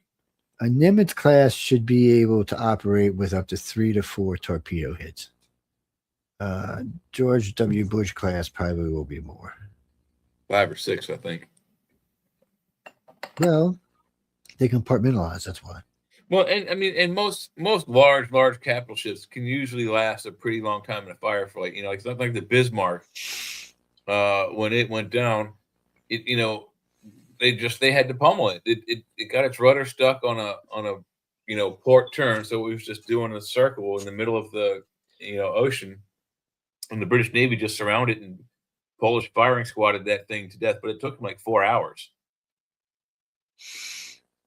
That's how strong some boats can be. Yeah, well, they got all that reinforced double steel, plated and stuff, overlapping plates. It gets insane. The Bismarck at the time was the largest battleship with the largest guns and the largest crew and the largest ammunitions, on the water at that time during World War II. The Chinese Navy is probably about 150, 200 ships bigger than ours. We're on a building spree now, but still, China can whip some ships out. Now, what's their capacities? How good are they? For some reason, unfortunately, the Chinese people are not as good as the Japanese people when it comes to advanced electronics, and that's always been an issue for them. Mm-hmm. Why do you think they want our chip so bad? Why do you think they want Taiwan so bad? What, you think they that just want the 6th little gen fighter. shithole island? It's not even strategic for them. They want that 6th gen fighter. Yeah. Yeah. Oh no, you didn't see. Oh, you didn't see they unveiled this opposable 6th gen fighter yesterday. Did Or they? the day before. So it's 3 engines. Yeah, I saw that. Yeah. And the center engine's bigger than the other 2 engines on the sides. They say they have a flying prototype. I want to see it fly. I see the X-47 flying all over the fucking place. So let's see what yours got to do. Yeah, I but don't we know. It looks we didn't heavy. get a lot of UFO sightings on the F-22 before it became public, and Yeah, but this thing it's allegedly the way it's flown. I can't imagine they already have a working flying model already. Certainly not flown by mind control. Theirs is probably fly by joystick still. Well, this thing, so it's supposed to have these 3 engines, supposed to push it up as hypersonic speeds. So what, the that? center one's a scramjet? So, well, I don't know, but it's definitely bigger than the other 2. You can look at it and see it's clearly I bigger. saw But it, yeah. it looks bulky. It doesn't look very radar dynamic either. Well, it looks fat in the end. Yeah. Yeah, I don't, so it's definitely got a lot of work. But Jesse, you don't have to be stealthy if it can do hyperspeed. No, well, that's not true because, all right, you're cruising hyperspeed. That's cool, but we have hyper we can missiles. still see you. Remember, we do have hyper missiles now, so we can shoot a hyper missile at your hyper jet. So I don't exactly know how it's going to work out, especially if the missile's headed towards you and not away from you. You're not running from it. So that could be not a good thing. That, and if we can see it on radar, we can wait for it. Doesn't matter how fast it's going. We can be ahead of it. We have troops deployed from all over the places. So he's running to make a nuclear strike in the United States. We see him take off in China. He's doing, say, Mach 11. He's hauling ass, man. He's going to be here in like 8 minutes. In that 8 minutes, we have now scrambled F-22s and F-35s up and down the coast, inland, all over the place. There will literally be 100 jets waiting for this son of a bitch. And they will all be firing weapons that can do hypersonic speeds. And they don't even have to, since they're headed towards them. All they need to do is fire a conventional weapon and just hit the target as it's coming in. Wow. Yeah, hypersonics always bother me a little bit because it's not quite what they want to make it out to be. Well, because let's just be honest about this. Intercontinental ballistic missiles are hypersonic missiles. Yes, they go way fast. Way fast.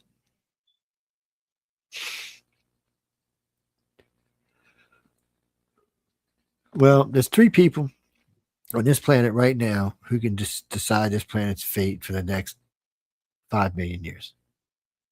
And that is Donald J. Trump, Vladimir Putin, and Xi Jinping.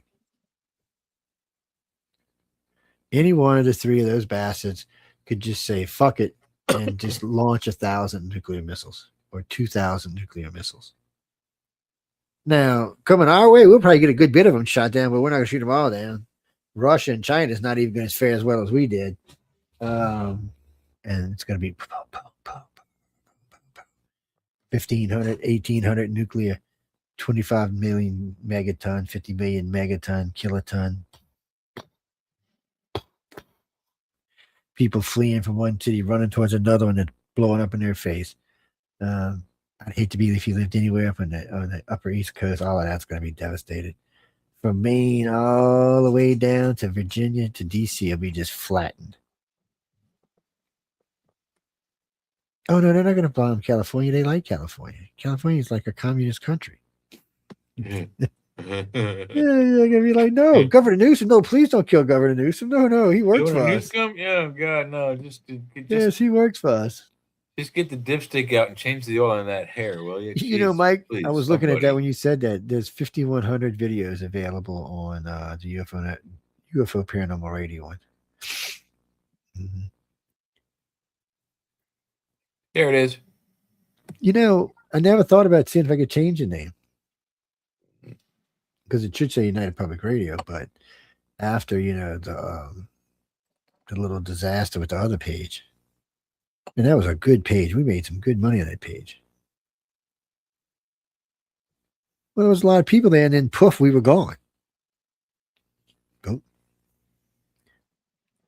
Yeah, well, you lose a lot of followers when that kind of shit happens.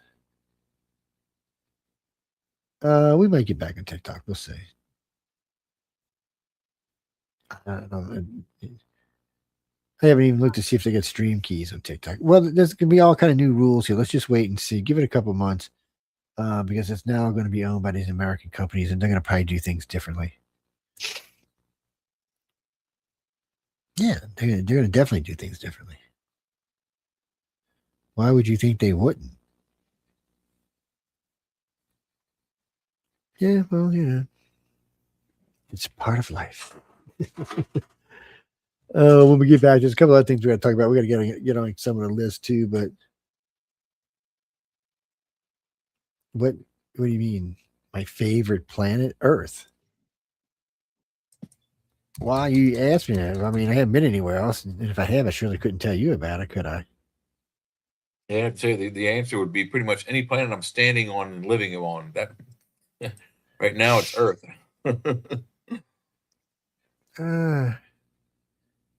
Jesse, no, I'd like to go to Mars and visit Mars, maybe hang out, see how it is. I might stay. You never know. Oh, speaking of that, before we go to break, so is it China? Yeah, China's building a weapon to take out Starlink.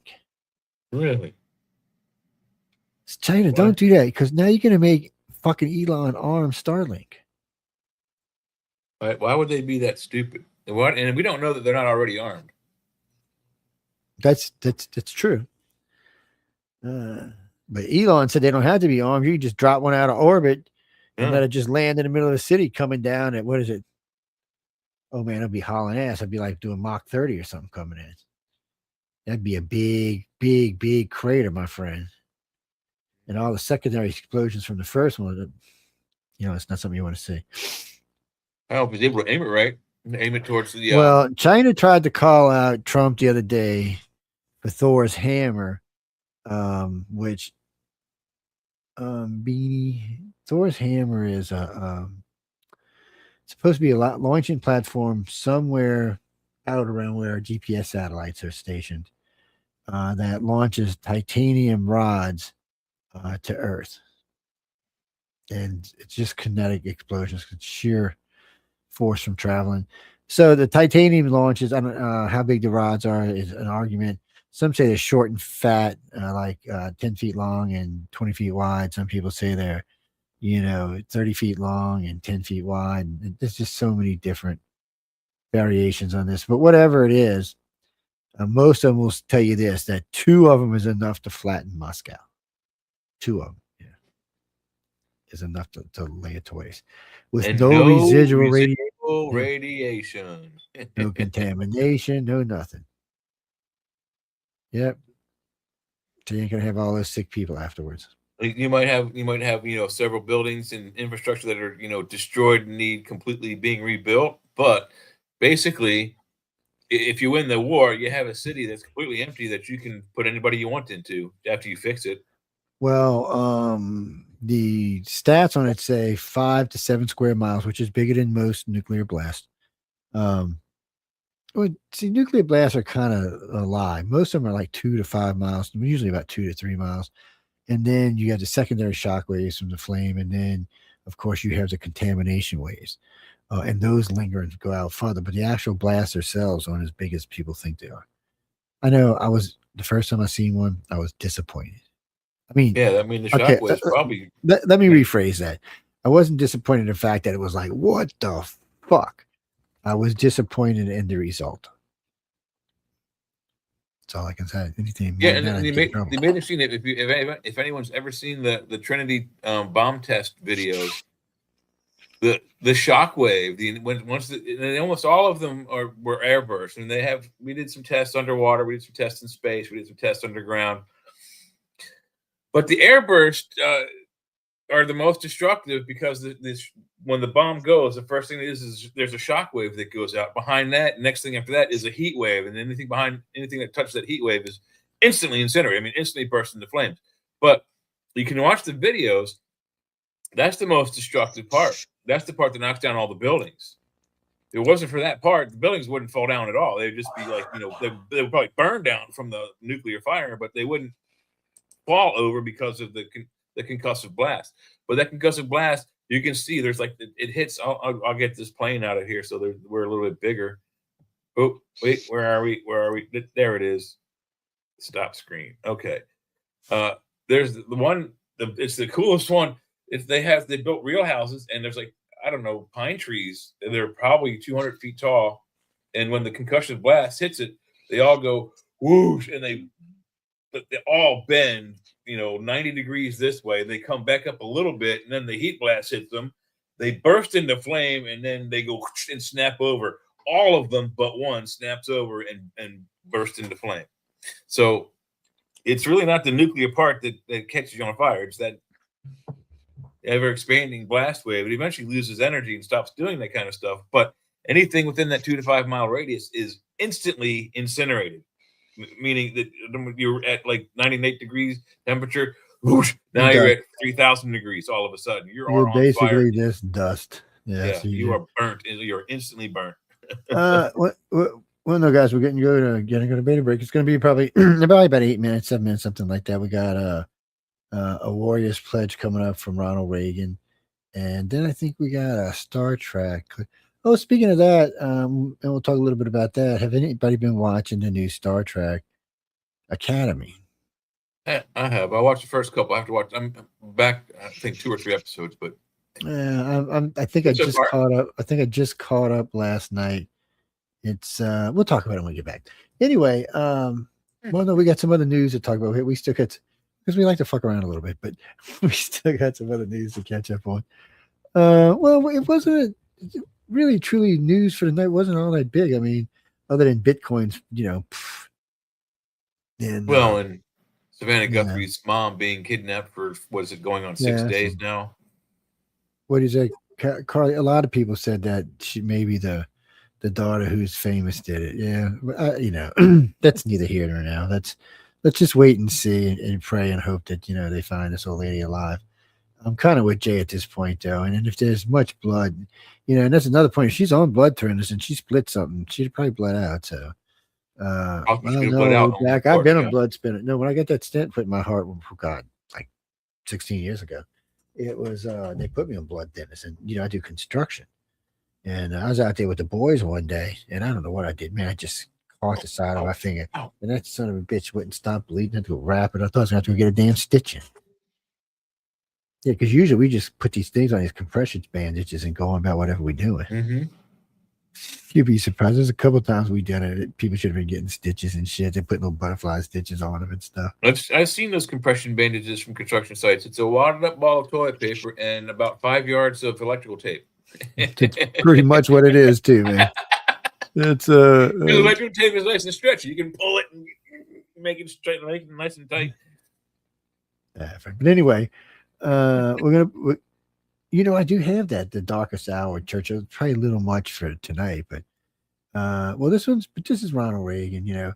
I play Ronald Reagan. Ronnie Reagan. Yeah, no, we have woke females meltdown, but we can't use it tonight because it's like 14 minutes long. Oh shit!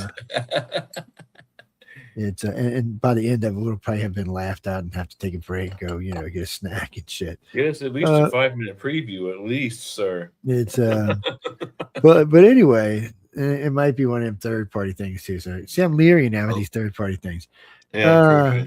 But anyway, we're gonna play this Ronald Reagan piece for y'all to listen to, and then I don't know, probably one of the Star Trek songs. No, Dean, not that kind of Star Trek song. We just have to wait and see. How's that? Okay. Don't be surprised. Yeah. So anyway, we're gonna get this playing, and we'll you're a bunch of idiots, man. I swear. I don't know why I don't come. I wish, what I'm gonna do. I'm gonna start just closing this messenger to make y'all come in this. I know y'all hate YouTube. I know y'all tell me all the time. I like YouTube. YouTube is rocks, man. YouTube is 5x5, man. All right, whatever. But anyway, ladies and gentlemen, but these people here decide what kind of brain they actually have. Let me say why they decide what's actually roaming around in their brain is what I should say. We're gonna go listen to some Ronald Reagan.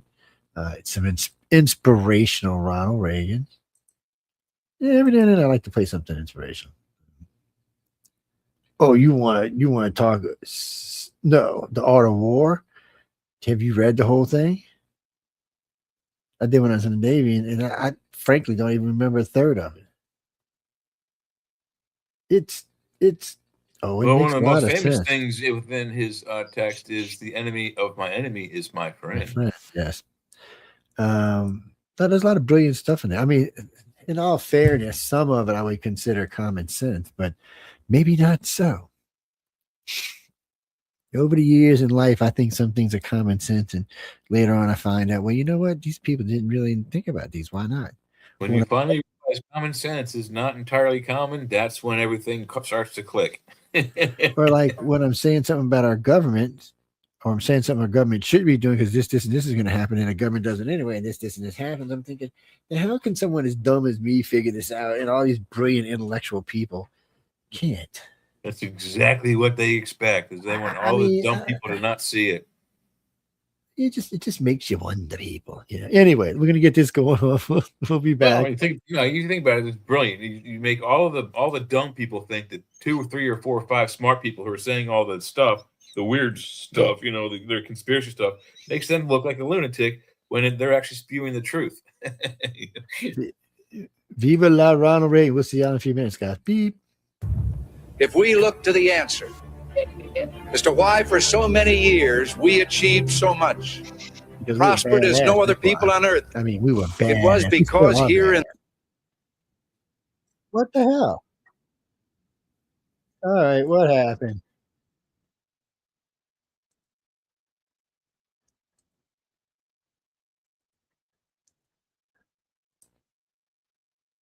Sorry about that, guys. I guess my fat finger hit something.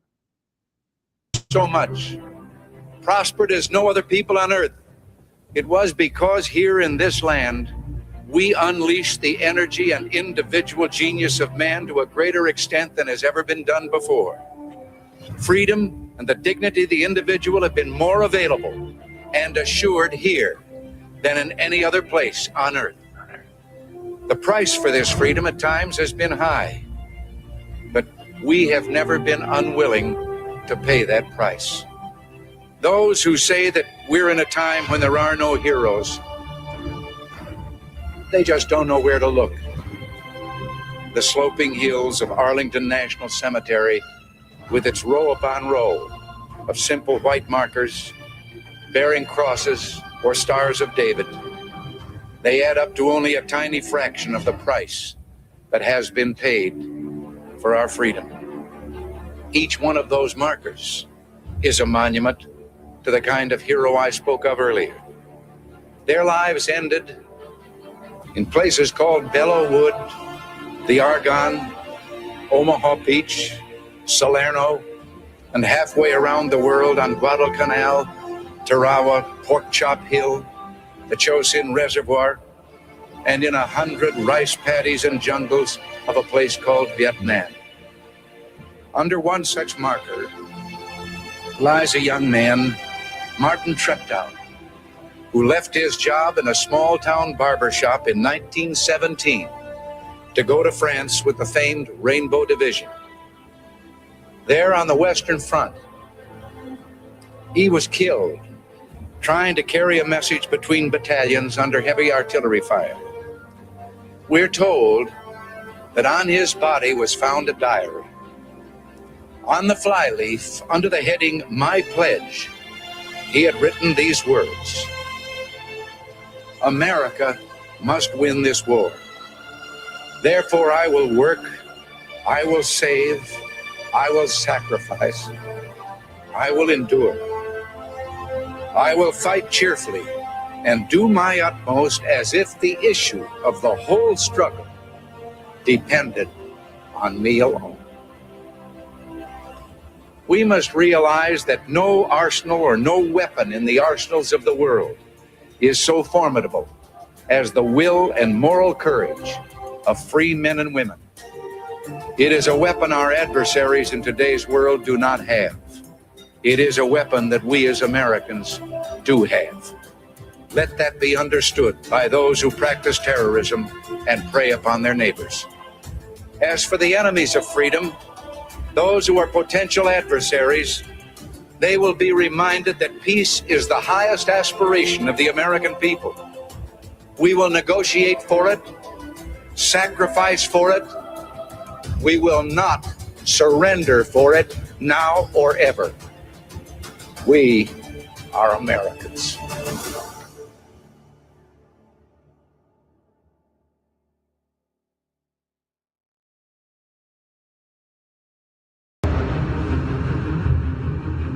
Now let's set the record straight.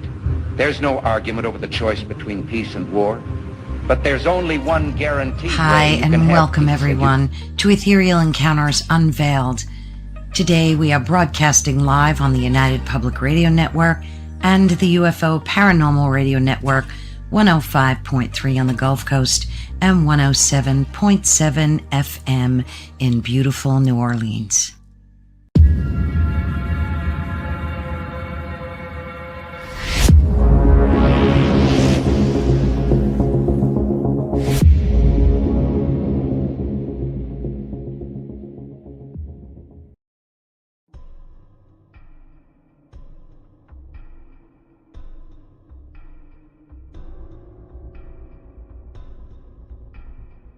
Welcome to Don't Whistle at Night podcast, where Navajo legends echo in the shadows.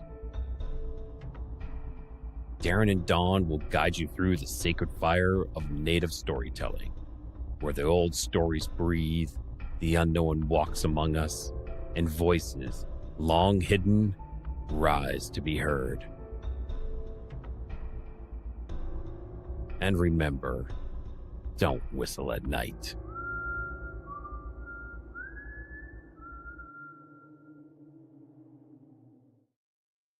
Does a train whistle count?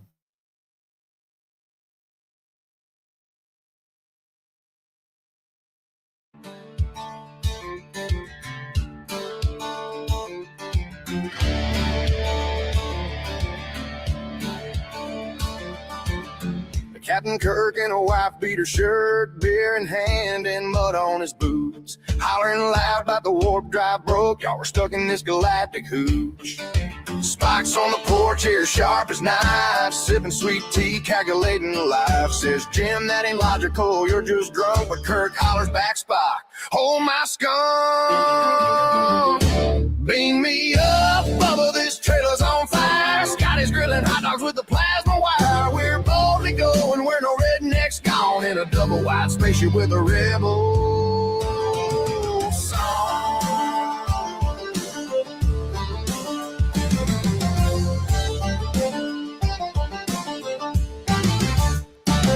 Bones is yelling, I'm a doctor, not a chef, as he fries up some gator on the meth lab deck. Her's got the CB talking smooth as silk, says we got Klingons stealing all our milk. Chekhov's fishing in the kiddie pool, swears a catfish is a Russian Jew. Sulu's riding shotgun on the mower deck, and tribals keep clogging up the septic tank. Beam me up, Bubba, this trailer's on fire. Scotty's grilling hot dogs with the plasma wire. We're boldly going where no redneck's gone, in a double wide spaceship with a rebel song.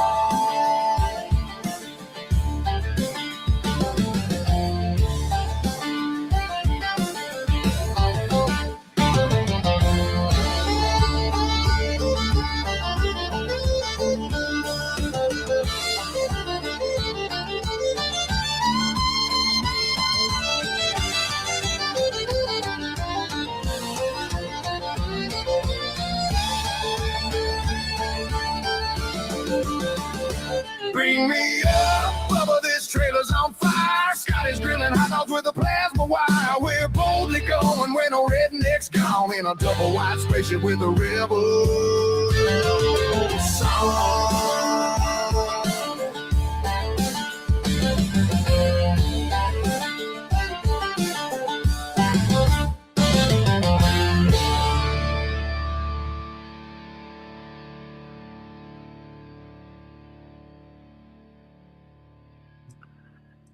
Trailer Trek. What the hell? Something else is playing in the background. Get off. It's Star Trek Disco at 7 and 9. Trump's top 10 greatest hits. Wait, what? What? Wait a minute. Okay, we might have to listen to this, but let's go listen to somebody playing with the horn over here.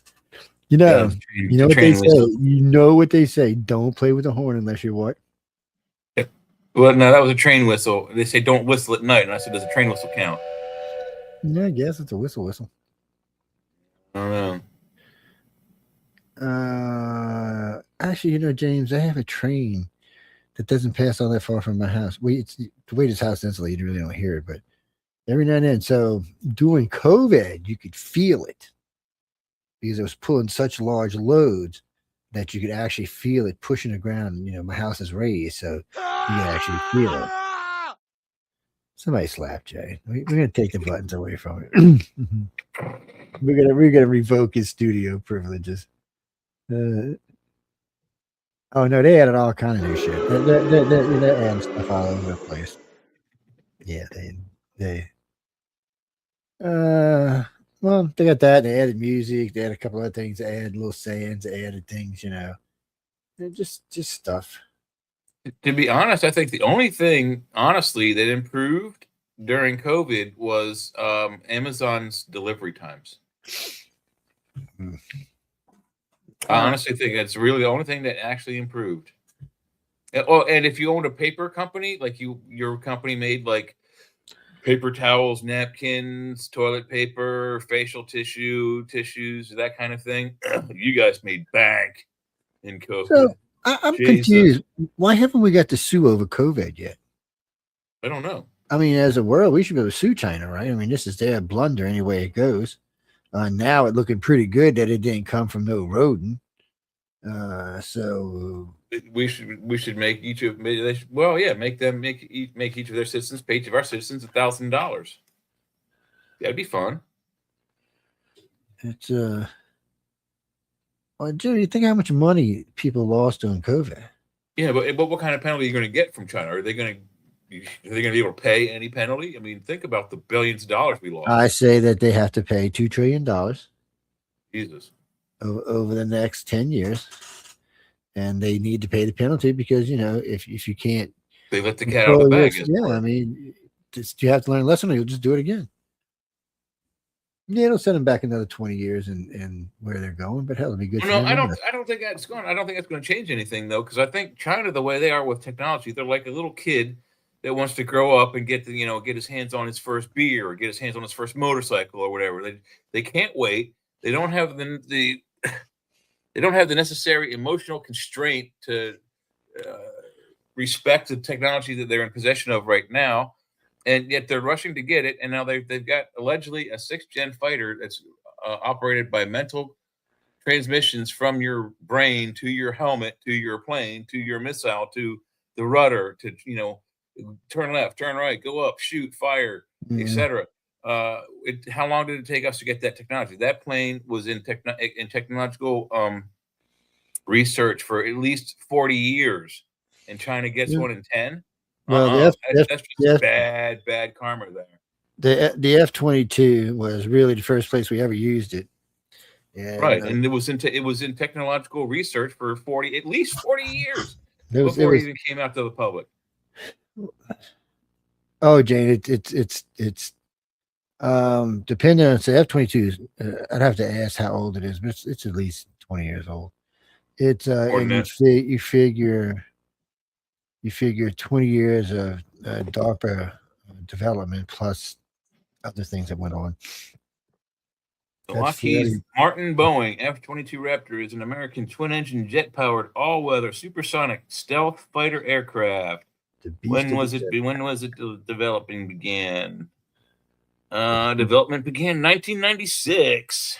Well, it's not that old. I thought it was older now. Okay, well. Yeah. So its development to conception into flight is what, 30 years. Let's see when the first test flight was. Maybe that'll give us 1981.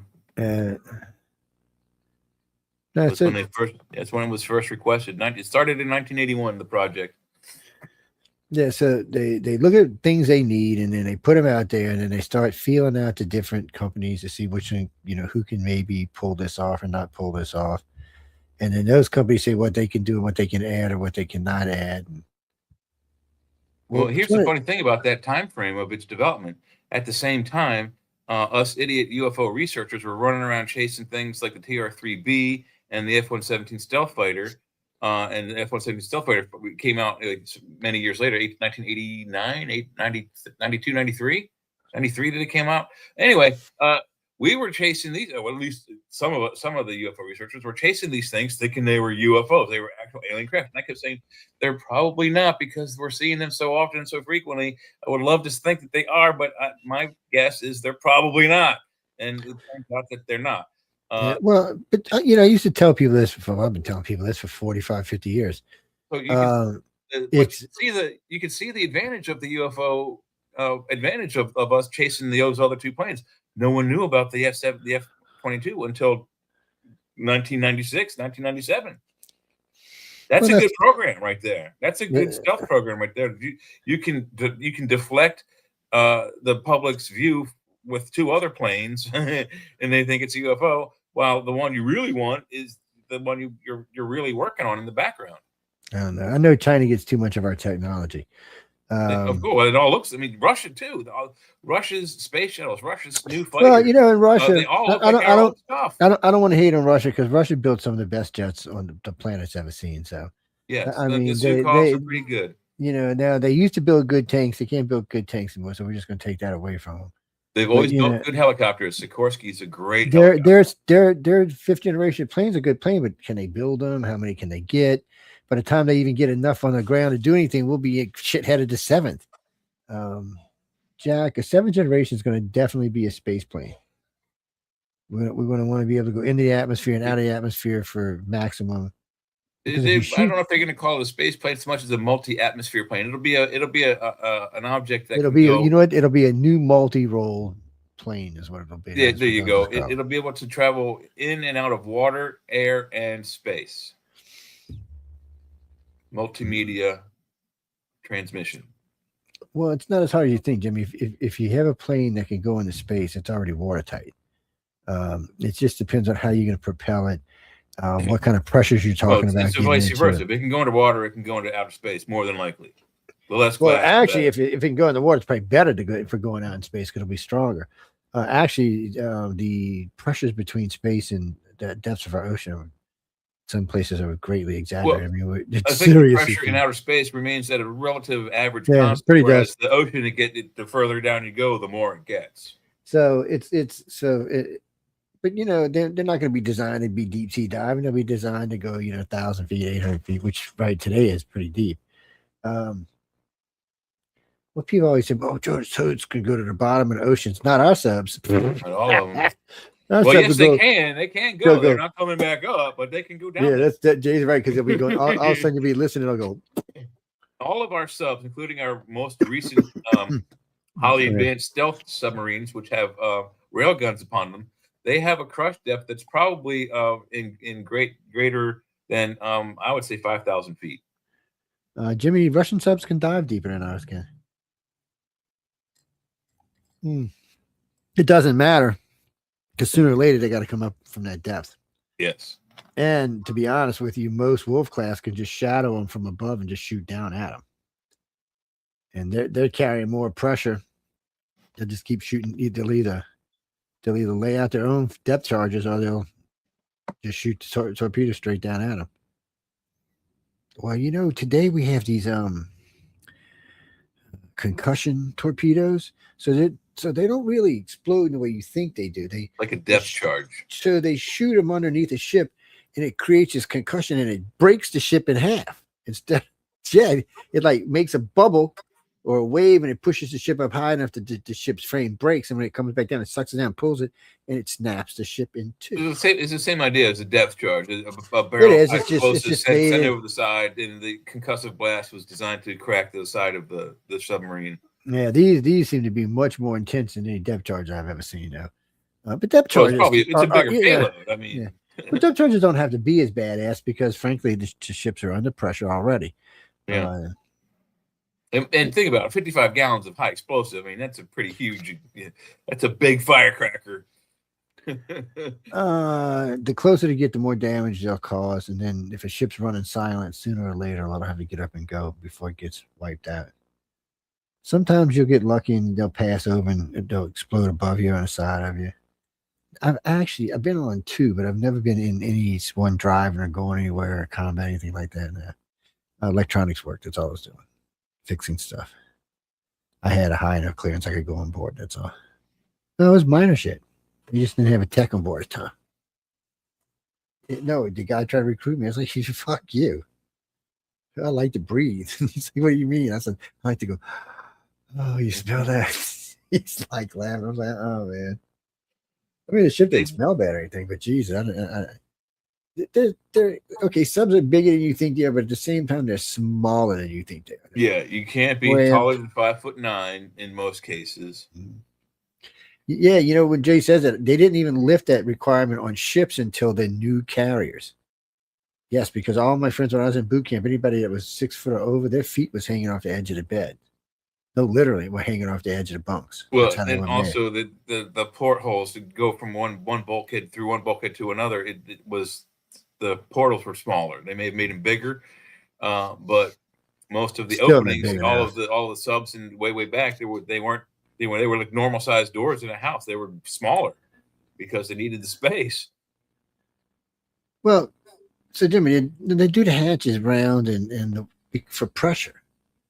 Yeah, they make them a little smaller and they make them round. That way, if they have to shut them to keep the water out, they do.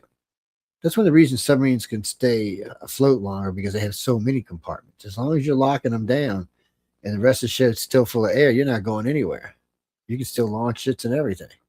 Oh, you don't believe me? Go look at the Battle of Midway in World War II and look at our carriers, the beating they were taking. And these were World War II carriers. These aren't fucking state of the art. Okay. Here's put that in perspective. Good segue. One of the carriers, I believe it was the Horizon. I can't remember its name. Maybe the Hood. It was nearly destroyed at the Battle of Coral Sea just 3 weeks prior. They had, in fact, actually called it sunk when the other 2 carriers, Enterprise and Lexington, came back to port. 3 or 4 days while they were figuring out that they just now were going to be attacked at Midway and were refitting those 2 carriers to go to Midway to fight, they got a message from the other carrier that they thought was sunk, and it was porting its way back. It was so messed up that they turned it around in 12 hours. It met up with the other 2 carriers like an hour or so before the fight began, and was damaged so badly after that 2-day battle that it was scuttled there on the scene. And its planes and flag transferred to Enterprise. You can go watch the TV series. Or not TV series, the movie. There's 2 movies, and both of them are pretty good, pretty accurate. Yeah, you go watch them. They're pretty good. I'm not have to check, to be honest with you. Phil, what do you mean? Oh, doing no, there were no UFO sightings during the Battle of Midway, not that I've ever heard of. Not even doing the bombing of Pearl Harbor. I haven't heard any there either. No, it just well, the Pearl Harbor took us for a loop. Yeah, and it shouldn't have, because we knew something was coming, and then they even picked up on radar, and we still got our ass kicked. Well, there was also a subtle warning sent from the Japanese embassy to Washington D.C. that morning, but Washington blew it off, by that point it was already too late. Once they got that note, the Pearl Harbor had already been exploded. Well, we learned a lot from that. We learned not to keep all of our eggs in one basket. We keep all of our planes at airports nearby, keep them spread out so they can still get to where they can fight, but make it harder. Don't put a wingtip on the tarmac, because they all blow up when one bomb goes off. Yes, it's just we learned a lot from that. But you'll never see. Maybe in Norfolk you'll see more than one carrier ported. You're not going to see them in San Diego or anywhere else. No, and if you do, you're not going to see any planes on board. Nope, them planes are off somewhere else. Well, one of the things we used to hate we okay, let me rephrase it. We hated it and liked it because when we heard that we were offloading jets, it means we were stopping somewhere. The carrier was porting somewhere. So we were like, cool. Even though, which somebody I love and dear always makes fun of me because I always say the same thing. I got to see Hawaii twice, going and coming. Yep. Wait, it's going that way. I mean, we were close too. I mean, you could like jumped off the ship and swam there. And Yeah. nope. Just steamed on by a whole fleet did. You know, everybody in the fleet's thinking. How many of you guys you figure actually did jump off and swim there? No, nobody and I was going to. They were loyal, Really? they were loyal jackasses. But we used to make you mad. You'd see like lieutenants and captains taking off in their jets, and come back in a day later. They did it in Honolulu, having a good time, or somewhere else. Yeah. Oh, I got a bunch of fresh lays around their necks. And then I remember we went to line check one afternoon. One of the new guys, he's about 6 months, I guess. He goes, "Yeah, we know what y'all were doing. Y'all gonna keep it up. We're just gonna forget how to work on planes." Yeah. And the pilot said, "You just didn't threaten me, right?" He said, "No." Yeah. You want your radar to work correctly? Yeah. Bring me next time, motherfucker. He said, "I'll be worried." He said, "I'll be worried about you being gone for so long. I won't be able to get any sleep." I just looked at him like, "Yeah, how you pushing it?" Because he's an enlisted guy. This guy's an officer. Yeah, no kidding. You send me with one of your lieutenants in one of your planes next time so I can have some fun in Hawaii. I'll come back. Promise. Actually, doing the bombing derbies when we'd be at Laughlin, on at least 2 times you're going to get to fly in your squadron's jets.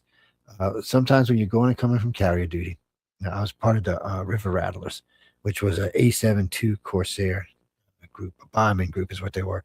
One fighters, A-7 Corsairs were slow, about 600 miles an hour. That's about all they were. Yeah. What, Jay's washing his hands or something. Down to the ocean, man. You're talking about Navy stuff. It's the mountain. The sound of a fountain. When did I get that one? He threw that one today. That audience says they got to go pee, man. See what you did?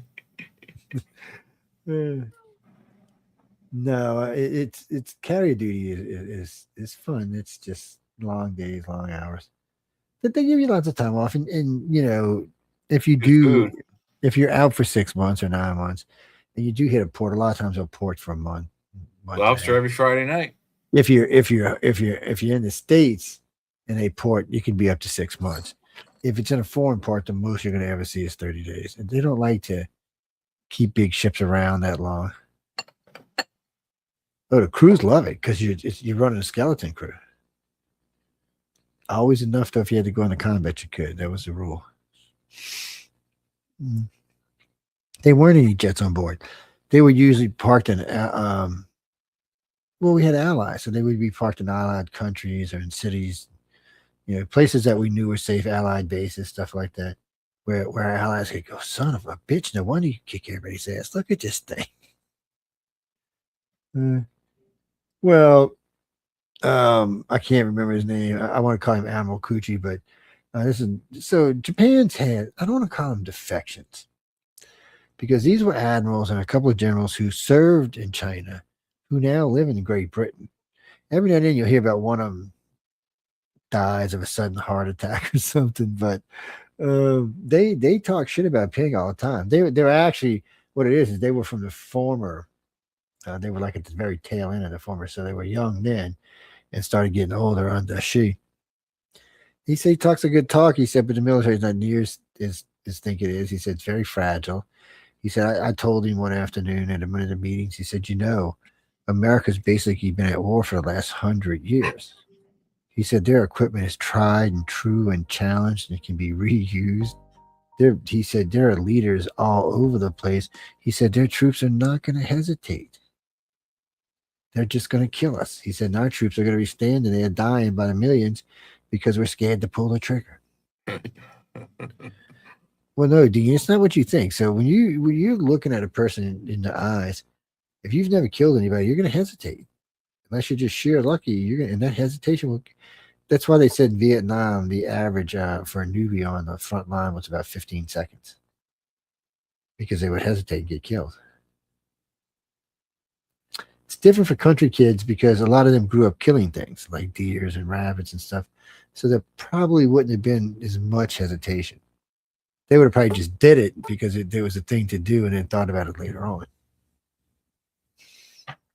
Well, I mean, if you plus in this instance, the deer have guns to shoot you back. Yes. So big you don't nasty want the guns deer like to look that, at too. you in the eye first. Oh, I heard Vietnam vets and vets from Desert Storm and I'll talk about the AK-47. They admire that gun. They don't hate on that gun. That gun's a beast, man. You can stick it in the mud, throw it in the water. It don't get a shoot on the water. You could fill it. You could plug it with mud. I was told from a Vietnam vet. He said you could literally take it and do this in a mud puddle until the barrel was full of mud and it would still fire. He said if you put a speck of dust in the wrong place on an M16, it'd blow up in your face and give you an eye patch. M16s when they first came out were junky. They had they were overheating crap. problems, and Vietnam was like their break-in period. They had the M14, which was a good gun. Well, but it was also it had very, very tight machining, and it it's basically a 22 with a 30-06 gunpowder behind it. So it gunked up quickly. It was the outer shell was made out of bakelite, basically the precursor to plastic. So the soldiers when they were first given it, they thought they were being given toy handguns. Like, what's this? I'm supposed to give this to my kid? What the fuck is this? We don't know what this is. Crap. Give me my M1 carbine back. I'll be happy. No, people bitch about the M16 for a long time. No, they got other guns now. It was such a bad design. Its design designation now is A2. So it went from M16 to M16A1 to M16A2 because of the design, just the plain ass design flaws they pushed through. The A2 has now pretty much, I think they might have an A3 version now, but they've pretty much taken care of all of the design flaws that the original design, the AR-15, the assault rifle 15 had. Yeah, AR suck, Jack. What are you talking about, man? They're crap. Give me my 30-06 anytime. I'll kill you. It's a 22 caliber bullet being launched by a 30-06. Well, they're not anymore. They're NATO 7.65s or something now. They're actually a bigger bullet now, but they're standard NATO ammunition is what they are.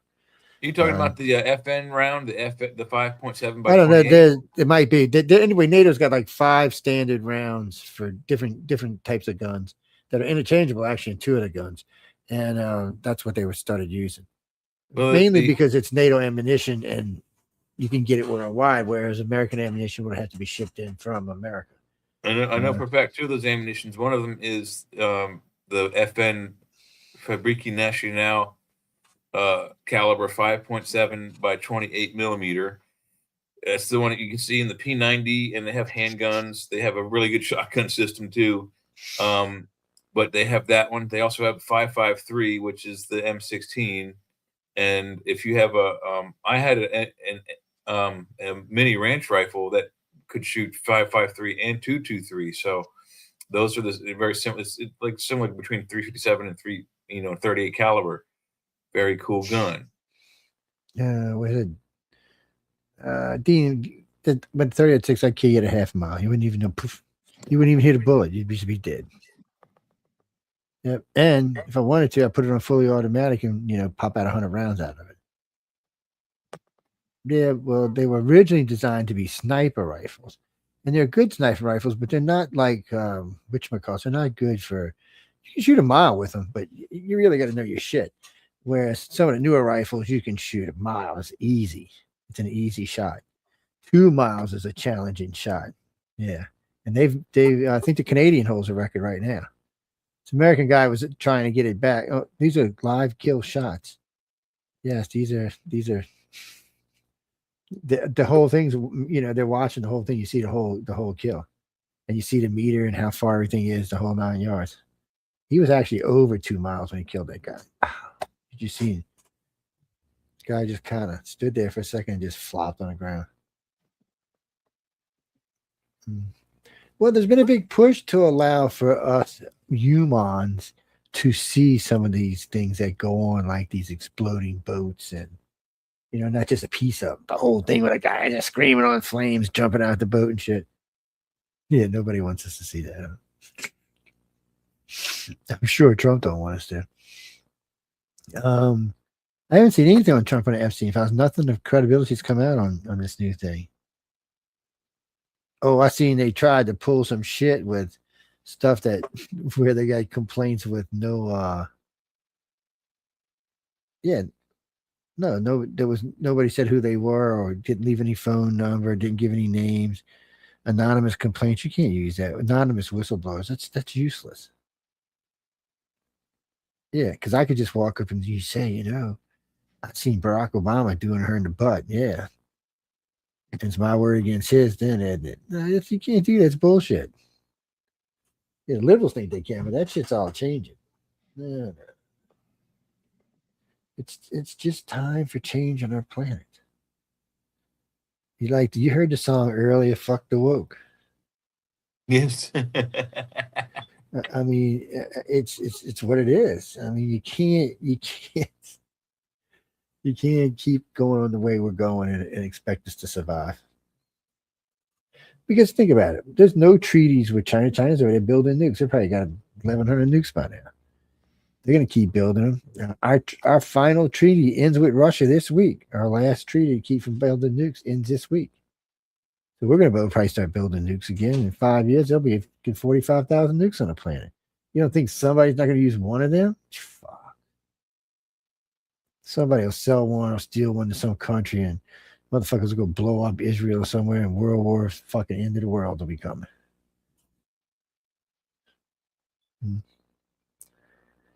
No, I'm happy where I am. Well, I'll be watching missiles going over. Oh, there goes New York. There goes DC. There goes Moscow. I'll be watching them. I was coming there. I was going back. Well, Jesse, so if you see one arcing over and it's coming like this and you see it coming down, look for what kind of flash. If it's just like a single big flash, okay, then it just hit an area. But if it's like a big flash and there's woo, woo, woo underneath it, that means it hit one of the silo places and took a few other nukes with it. Yeah. No, I didn't drive around seeing nuclear weapons. Who told you that shit? That wasn't my job. Yeah. I mean, debunk the cattle mutilations for what they were, for what they were being for. No, okay. I knew somebody's going to do it. So I don't debunk the cattle mutilations because the cattle mutilations are real. What I debunk is the fact that extraterrestrials flew from fucking Alpha Centauri and came over and ripped the anal ass out of a fucking cow and took all its 6 or 7 other parts, drained it of all its blood, threw it back on the ground and said, "Thank you, Farmer Bob, and I'm out of here." No bullshit. Yeah. It never made sense. Why would an alien species come? Even if they were using it for food, why would they dispose of the carcass and reveal their presence if they want to remain secret? And I'm going to be honest, I would not have investigated this if Linda Moulton Howe wasn't such an arrogant ass. She kept telling me, "Oh, this is the only way it can be, Joe. Can't be no other way, man." This really sucked. When I got into the field, I was real happy. I made a lot of friends. I was meeting a lot of my heroes, and as long as you agree with what they say. Well, I didn't realize how many people were fudging it or living on bullshit, and I wasn't in guesswork. But somebody said, "Well, you're supposed to be, you're making money, so you're gonna be in for money." And I'm like, "No, I'm in it for truth. I got a good career." I said, "I make money. I don't need to get money off of this shit." And that went I'm in it for 3 exact letters, Joe. WTF is going on? I'm in it to find out what the fuck is actually going on behind the parameters of all this, particularly the UFO stuff. I mean, Bigfoot's not really so much a government conspiracy, but the UFO stuff is a huge government conspiracy in every country. Well, they tried like hell to blackball me, and I just said, "Well, watch this, guys. We're gonna go right over the fucking top of your heads." Mm-hmm. Well, the station helped us a lot too, Christopher, but no, because so many of them weren't in it for the truth. They were just in it for fame. To sell a book or in some cases I hate to say it, but about 80% of them or 72% of them were there to feed their ego. They made money fine, but they're really there to feed their ego. But that's how they make their money is they sell tours based on these conspiracy theories and these ancient alien theories, and they sell a trip to Egypt to the pyramids for $6,000, $7,000, $8,000 when you could probably do it alone for $4,000. I thought about it. Somebody asked me one time, you should take people to places you go where you know shit goes on. And I got to thinking about it, and I got to thinking about fellow researchers and ICAR directors and stuff that have come on field trips with me. And there's one particular one where most people would, well, actually, it's two. There's the surfing alien one, which is great. We went and set up a little mosquito tent around it. And we all got in the tent. We got our little chairs out. We just sat there and watched the water. It's a beautiful night, Pensacola at night. No clouds, nice Gulf breeze, just beautiful. And we're watching everybody on the beach, and we're keeping track of time. And it started getting quieter, and people were just settling off there in little corners. And then you see what looked to be like little white caps out on the water. But just little ones, like 3 foot around or something, but not extending out. Just they were kind of round, was kind of weird. I'm like, what the fuck is that? And I said, maybe it's some kind of big fish jumping, headed inward, jumping, and I'm looking, and you can see a couple of them stretched out along the beach. And then one of the ladies with us goes, Joe, here. And she hands me a binoculars, and I looked at it, I was like, and so we passed the binoculars around to everybody, because we want everybody to realize now we may be getting probed. But what we witnessed, we witnessed an alien abduction. We witnessed all those people being taken in real time without being taken. And we were there the entire time. I think 3 hours passed, and they brought them all back and put them back. We witnessed all of it. And both occasions, both coming and going, they acknowledged the fact that we were there. Not said anything, just looked at us like, hey, I see you. And they came and went from the ocean. Went from the ocean. They just came out on these little white things. And where was this? Mexico? No, this is Pensacola, Florida. Pensacola, Florida. This is actually Navarre Beach, Florida. Gulf breeze next to Eglin Air Force Base. Did you say Vero Beach? No, Navarre Beach. Oh, okay. It's Navarre Beach, and right next to Navarre Beach is Eglin Air Force Base, a big, huge 884 square miles of base. Yes, that's where they fly the Eglin's best eggs out of, isn't it? Yeah, it's where they fly. Everything that is non-nuclear is tested in Eglin. I heard you, but everything non-nuclear in our military is tested in that facility. So that there has to be an underwater base outside. And Whiting Fields there. That's Special Forces base. It's a serious place. Is Pensacola it's on the Gulf side, so there must be an underwater base there. They think there is. Well, there's been a lot of people taken right there. And well, put in perspective, we're walking down the beach one night because this crazy woman I live with walks around the fence. Because you could get around the fence, you could walk out in the Gulf about a half mile and walk around the fence and go into the base. So we're walking down to the beach, and there's this little house thing. We walk up to it, looking. It's like, like not a shed, but it was some kind of house thing, but not where people live. And there's a little thing on the side where there's some stairs going down. So we walked up and looked down, and there's almost like a Zydeco going. It was like, I couldn't even tell you how far they went down. You couldn't see the bottom, and it was lit the whole way. You still couldn't see the bottom. That's where you crack a Siloon stick, one of them glow stickies, and you throw it down there and see where it is. Yeah. Until it disappears. Next thing I know, we're sitting in the car watching the sun come up. So, and we lost 11 full days in Gulf Breeze, Florida. Yeah. It was well documented too. That's what was so weird. That's one of the reason Ed Walters, because he wasn't big into alien stuff or had contact or anything. When I originally sent him, well, actually, Linda sent it to him. We just wrote it up and she sent it to him. It was so weird, their response. First, they got all scary because they thought it might have been something MILAB. And then they said, well, we're going to send you the letter back. I'm like, oh, okay. We get the letter back. It's cut in. I'm not shitting you.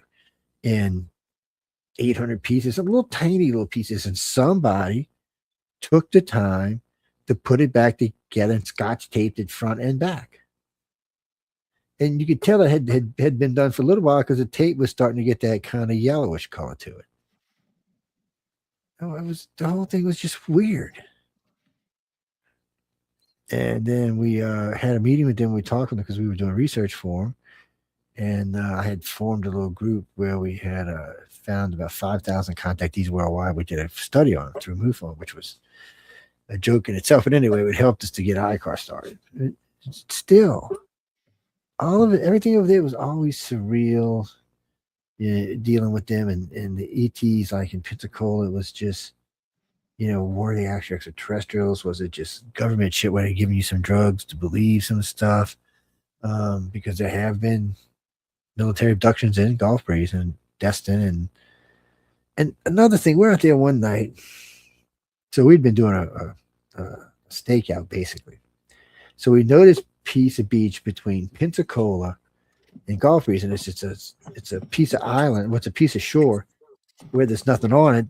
It's all reserved, so it's either for people or for animals. So we were driving, we were checking to see where people were all night long to see when they left and when they come, because we had run across this now since that had happened to us, that we realized that you could, after about 1:30, 2 o'clock in the morning, you couldn't find anybody at the beach. Those parking lots would be full at night, full of cars, but nobody in the cars, nobody on the beach anywhere. You kind of like, what the fuck? And then you come by around 5:36 in the morning, all of a sudden you'd see people just stretching like they just woke up and shit. There was nobody in them cars. We took pictures of it. It was very, very weird, very strange. So anyway, we're out there sitting one night at the park part, just parking there. You see these two ATVs coming down the beach. And I'm like, okay, just reminded me something out of like heavy metal. I'm not shitting you. If y'all don't know what heavy metal is, look up the movie, man. Oh, no, not heavy metal. Full metal. No, wait. Was it heavy metal? Which one had the crazy trucks driving all over the place from the comment? Was it heavy metal? Whatever. Anyway, so Maybe something or other. These two ATVs come up with machine gun mounts on it, with machine guns on it, and proceed to park right in front of the car. They're on the beach. We're in the parking lot. And I was like, well, is this like get the fuck out of here or some shit? I was kind of scared to leave because the motherfucker might try to shoot at us or something. No, Linda got pictures of it. It was very surreal. It was well, we ran into some shit down there a few times. Because I guess after a while they figured out that we weren't just down there vacationing, we were down there researching. And from time to time we'd run into some weird issues or problems. And it's well, think about it. Gulf Breeze has got that huge base right there. The aliens could be hooked up right there, doing their things. All these people are coming in for vacation. They could, make them come in for 5 or 10 days, take them for 2 or 3 days, do whatever they're doing, send them back. Nobody's going to really notice. As long as you put some false memories in there, let them go have some fun and spend some money, nobody's going to notice.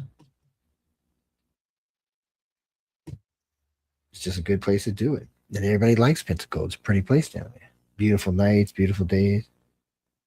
Well, as long as you're by the beach, it's always cool, even in the summertime, because there's always a 25-mile-an-hour breeze coming off of there. Mm-hmm.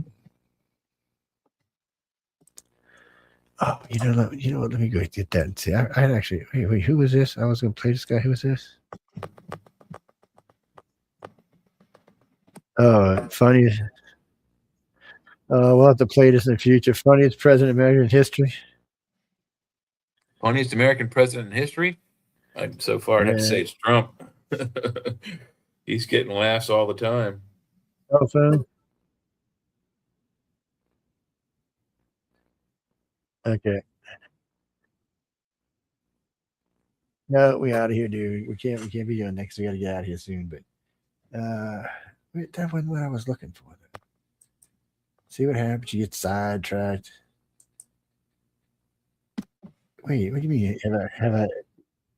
I don't think I've ever met Jesse Ventura. If I did, I think I'd have some issues with the doofus ass.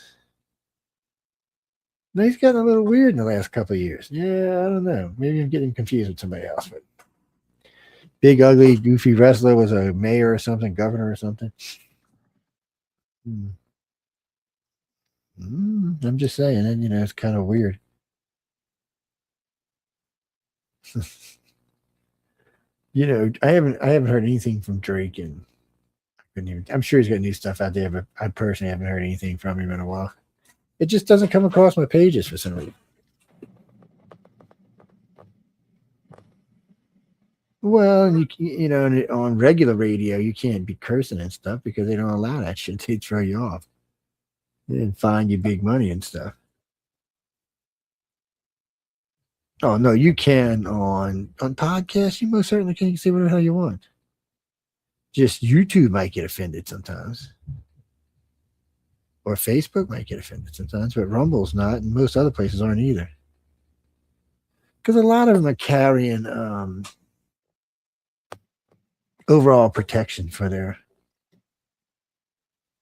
like we carry ASCAP for stuff, so we don't have to get sued for playing somebody's stuff.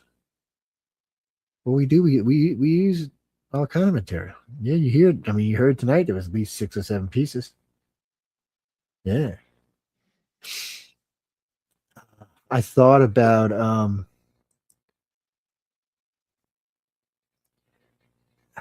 let me go look. All right, I'm gonna go look. I'll stop yapping about that and go look. Well, you know, it's easier to do it from here. Actually, hold on. Yeah, it's easier to do it from here. Do. Okay, let me see. What are we talking about? Authorities investigate new message tied to Nancy's disappearance. That's somebody said we talked about that. Members of Congress will be able to view unprecedented Epstein files. Unredacted. Yeah, we already talked about that. 2026 Olympic openings. Oh, well, they're going to be in the United States. I forgot. Well, happy Olympics, everybody. Yeah, I feel overwhelmed about that. I know. Wait, Olympic opening ceremony recap. Mariah Carey, Sabrina, Andrea, somebody else, and more kicked off the game. What? Kicked off. Oh, I wonder what happened there. They must have said something they weren't supposed to. Trump removes video with racist clips depicting of Obama's as apes. Oh yeah, well, it wasn't just them. It had let's see, someone else as a gorilla. I think it was Biden as a gorilla eating a banana. Like Nancy Pelosi was like a warthog. He had to know that. I mean, Trump, I love you, dude, but come on, apes. Black people don't like being called apes. I mean, even a dumb they white were old doing man it like a Lion King thing, a Lion King theme. So all the characters from Lion King, they put their faces on, but they blamed it on a intern, and that Trump didn't put it up. Oh yeah, we just do these racist jokes back in the office. Ha, you know. I can't even use that word. I was getting ready to use. Damn shame on you, Joe. Look, I don't really find Trump to be all that racist. I've actually posted stuff this week you can go look at on my page and his involvement with the NAACP, the awards he's got from him, the amount of black people he went out of his way to help for no reason, didn't help him any. Yeah, you get this. Remember, Whoopi Goldberg hugged him on TV and said, "You would make a great president one day, Mr. Trump." Oprah Winfrey on 2 different occasions on her shows said, "Mr. Trump, you would make a really great president. You should choose. I would get behind you." And these are 2 black women hugging up on a rich white guy, telling him he could be president. Now he decides to run for president, but not as a Democrat. And they go batshit crazy. They hate him. They hate him. What can they do? Never that much, I guess. It's like pushing a boulder uphill. Oh, I don't know, Jack. But well, everybody's getting carried away with this AI stuff. Nah, they really are. They're getting carried away with it. Not just Trump. I'm talking about everybody. Everybody's getting carried away. Yes, and especially Facebook. Your feed. If you look at your feed, like almost every story is some mostly lie, made up bullshit story from an AI. It's getting ridiculous. No, you know what? We didn't really talk about Bad Bunny. I just feel nasty when I say that name, like Bad Bunny. Like, come here, let me spank you, little boy. I mean, one of the groups I'm in, conservative trekkers, they were like, this guy's he boycotted all of his American tour dates except for the Super Bowl. And I'm like, I wrote on the thing, like, who the fuck is he? I mean, I don't know. Who cares? So what? I know. Why is he doing the Super Bowl? Why are they letting him do the Super Bowl if he boycotted because he can't stand to play in America? Get the hell out and don't come back, buddy. But he lives in America. He's a Puerto Rican. See, that's what one of them dumb conservatives did the other day. He's like, well, what was it? NFL place said, well, if they wouldn't try so hard to bring in people from other countries, okay, dude, Puerto Rico is a common. I mean, not a commonwealth; it's a territory in the It's United a States. territory, but And then still, they, though, I mean, but and how wait, many wait, then people? they went and listed all the people from outside the country they brought in, like the Rolling Stones and other big names. Yeah. Bad Bunny, Beatles? the Beatles, but Bad Bunny is just what Bad Bunny is. He's a Puerto Rican. He doesn't. None of his music's in English. It's all in Spanish. It's like America's just gotten stupid. So he's a Spanish rapper. Yeah, kind of, sort of is what he is. He won a Grammy for him, and it tells me right there that nobody's got any taste because he won a Grammy, and so did what's her name, Billie Ellis, and Billie Eilish, yeah. when you listen to the Z Gens anyway. Well, they asking. Well, I think this is their last year, isn't it? A couple of them, this is their last year being televised. They're not going to be televised anymore. Well, good, because it's a waste of space. Well, nobody watched it. Everybody stand up. Okay, and it's one of the biggest bitches about the players. One of the things we were talking about the other day is that you're not supposed to get into my entertainment with your politics. Yeah. You want to go do politics? Go on a political show. Well, what about the outfits? What about that chick, Chaparral something or other, walks in basically with her boobs hanging out? Yeah, well, that's another reason it's probably getting kicked off the air. Jackie, really the truth of it is Trump started this in his first presidency and he did finish it in this one. He made everybody realize what Hollywood really is. So he ran for president on what he was going to do, hope and change, which was our president before last, Barack Obama's thing, hope and change. But he basically ran on that making America great again thing, and he's doing it. And nobody trusted that Harris could do it, nor even wanted to see her do it. No one even believed it was as close as it was. And it wasn't that close. They still didn't believe it was that close. No one could believe the Democrats took this woman who really had no real experience at this at all, was basically sitting on her thumb the entire 4 years with Biden. I mean, she was the border czar, and 12 million people got in, 11 million people got in. Shit. What did she do? She didn't do anything. She let illegals in, is what she did. Yeah. And oh no, she's running again, Jerry. You haven't heard that? Oh no, man, she's gonna whoop Newsom's ass. Did you see the video of her explaining her website changing from something headquarters to just headquarters? Who cares? Well, people need to know these things. It's like a box of No, they don't. See, that's the beauty of the URL, the Universal Resource Link. If you type in her old website, it's going to take you to the same place. That's very true. It is very true. You can even connect them. Matt, you can connect all kinds of links together these days. Wait, what was I? Okay. NFL Super Bowl halftime show. First Turning Point USA halftime show. Ooh, who's gonna win? It's just like it's Ooh, on both. I don't really give a shit about seeing that whiny, creepy, blue-eyed idiot. What's her name? So Erica, they've got it up. They've got it up as Kid Rock versus. Well, isn't Turning Point doing a thing also? I mean, isn't Erica what's her face? They're doing it because of Bad Bunny. They weren't going to do it, but they did it because of Bad Bunny. Yeah, apparently, this guy was in some bad shit or something. I don't know about. I'm going to have to look into it. I think he's a criminal. Know who he is. Yeah, I have no idea. I think it's like when what's her name's brother? They talking about old white men.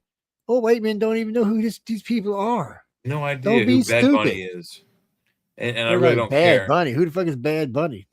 I'm only morbidly curious to watch the halftime show to see if Bad Bunny's crew goes over and beats up Erica and her Turning Point crew. I don't know. Bad Bunny sounds like one of them girls who used to work at the Playboy Club with herpes or something. That's what Bad Bunny sounds like. I didn't know who he was, and look, I do radio and TV, and I still didn't know who he was. I have no idea who this guy is. Never heard of him until today. We got 40 hosts in this network, and I still didn't know who he was. I never heard of him until today, literally. And my son and daughter-in-law are both in the rap, and still did not know who this guy was. So goofy.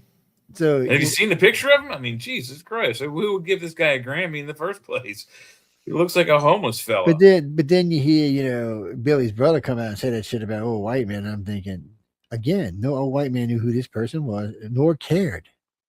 Well, and then what Billie Eilish said that no, what is it? No illegal immigrants on stolen soil or whatever the hell she said. Within minutes, the I forget which tribe, but the Indian tribe said that, "Hello, Billy, your mansion is on our tribal land." That's you right. dumb bitch. But it's like when Sonny Houston went and had her DNA done, was always talking about that black this, black this, black. She found out she was Spanish from a slave owning family. Whoa, that must have just been a cold bitch slap there, man. I'd be like, She wasn't black. She just owned blacks. Yeah. Well, you might look a little colory, baby, but you're not black. You're Spanish, and you own the blacks. That just had to be a bitch. It's just. Well, I mean, even if you're like you testing your DNA and it says 1% Indian, you're not Indian. Yeah. Jackie. So I'm sorry, you're 99% something else. I'm gonna give you this one. I forgot you. I'd seen you seen this earlier. We were talking about SpaceX, but becoming I think it's still private. But which one? Okay, so how to claim your stake in private company dominating the space race, which of course is SpaceX. Pretty soon, it's going to be open to stockholders. What do you mean open? It's you can only buy private stock with SpaceX. It's us. I got you. You mean so? In other words, some snot like you and I I call them up and say, "Hey, I want to buy some stock." But Joe, you know the minimum is 200 million, right? And we prefer that you buy at least $1 billion worth. What? Yeah, and that $1 billion worth is gonna be like 5 stocks. Wait, what? You gotta like what? But now that's gonna go into an open market, the stock that you own is gonna be worth a buttload of money. Yes. Oh, they think that Elon Musk will be 1.5 trillion by next summer. No, not this summer, next summer, about a year from now. Maybe sooner. And he's been talking about he's going to keep his Tesla car company because he wants to stay on the revolutionary side. Just this type of technology. But his goal is to start building robots. Yeah, robots like the Kalon. Anyway, I think he's a little lax on his time base. He should have been doing that already, in order for him to have his Mars base and perhaps his moon base too, to have them built and ready before he gets there or launches there. Those things should have been, he should already have the kinks worked out of them right now. Oh, he's got robots. That's not something he don't. He's got the human looking ones too. But I see. He's just ramping up production then. He's thinking about. I guess he's deciding what's going to get mass produced and what's not. And he's also deciding how human like. I've heard him talk about this before. How human like do you want them to be? He said, well, if they're going to interact with you like at home, you can make them pretty human. He said, but if they're going to be in the field, places where you don't want something where you can get an emotional bond to them. Other than that it's just a tool. Whereas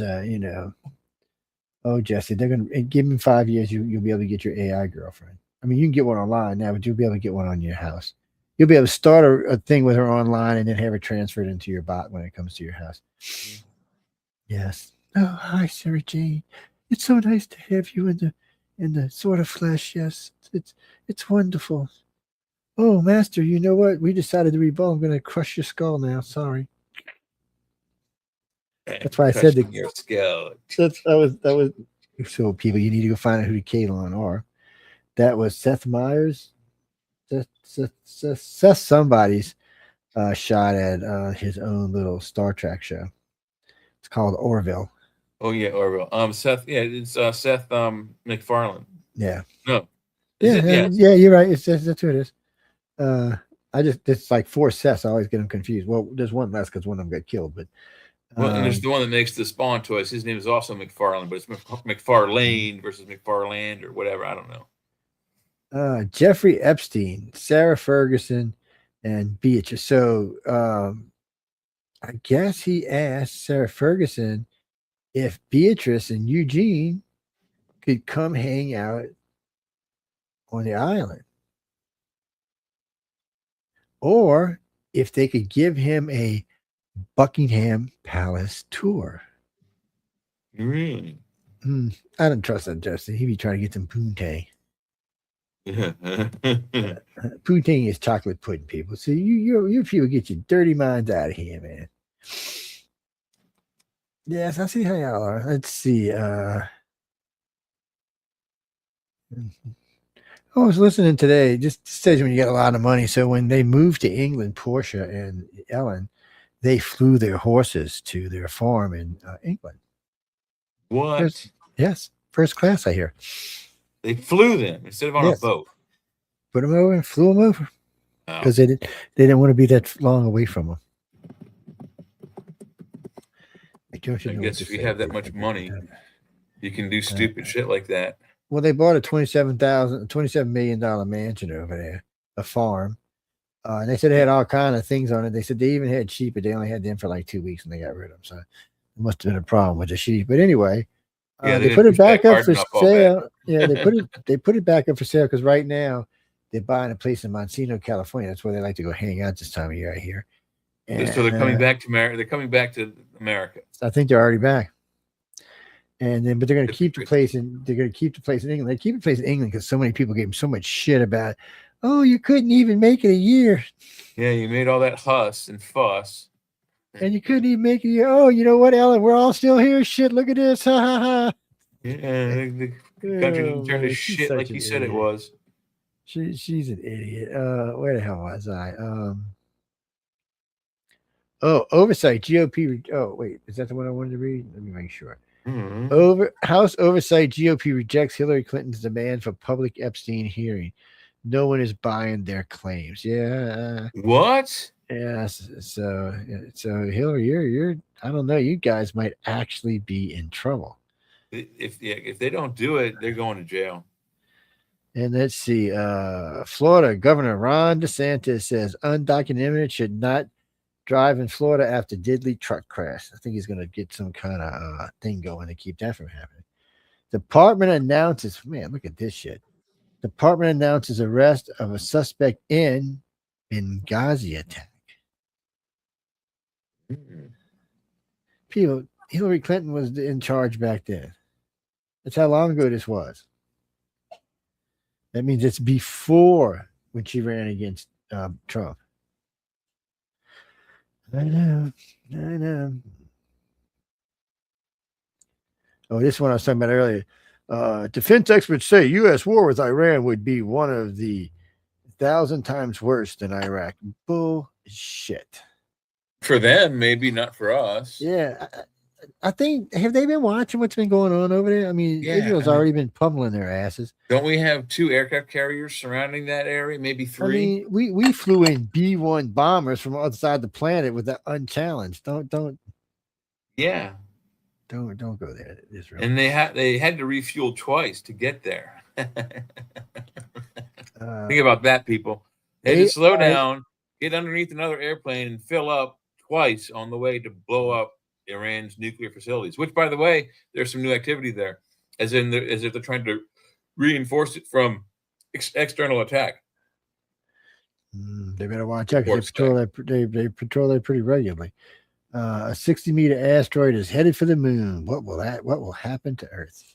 60 meters? I don't think much will happen to Earth. That's not all. If it hits the moon, nothing will happen to Earth. Yeah, maybe a piece will break off and come flying down here. I don't know, some dust or something. 60 meters. I don't even think you need much to move it. Maybe we'll get to hear it ring again, though. That could be cool. Oh yeah. Let me see. What is this? Iranian missile barrage lights up over skies of Israel. Ooh. Tonight? Yeah, or last night actually. Wow. Their night. All right, it would have been here today. Yeah. IAEA issues stark nuclear warning after Russia pummels the Ukraine. What's the stark warning? Is it nuclear for next? There might be.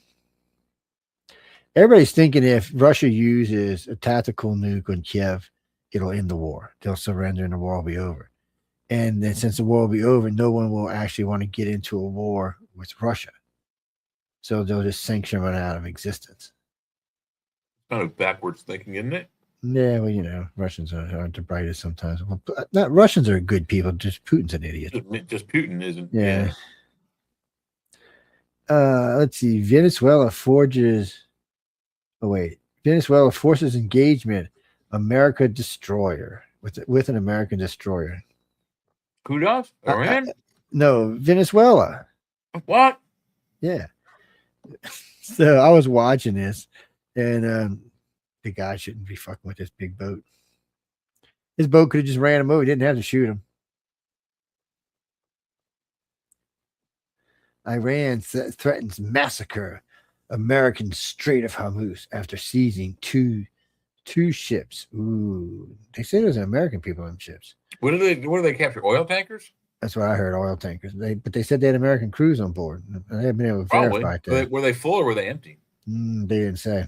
They just kind of smart for them to take them if they were empty though. Well, we took a couple of theirs. They might. You know what? They might need them tankers because we've been taking a few of theirs lately.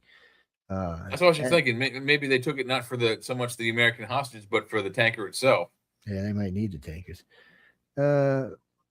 Scientists uncovered one of the biggest gold deposits ever discovered. Where? In the asteroid belt? No, it's in China. It's underground and it's under some mountain. I think they said at least 1,000 pounds. Was it 1,000 tons? Whatever it is, it's a huge amount of gold.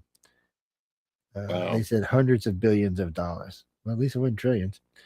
But it's inaccessible to us, so what point is it for us? Yeah, you know? well, but it'll help control the market, and we'll get some new Chinese gold, huh?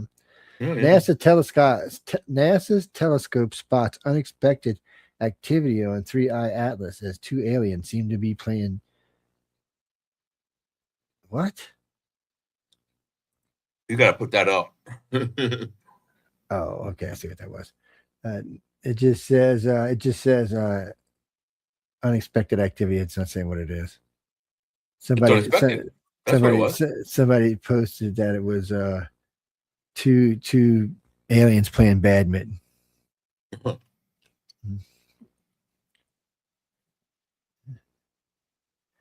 Let's see. Putin general shot multiple times in Moscow. Assassination.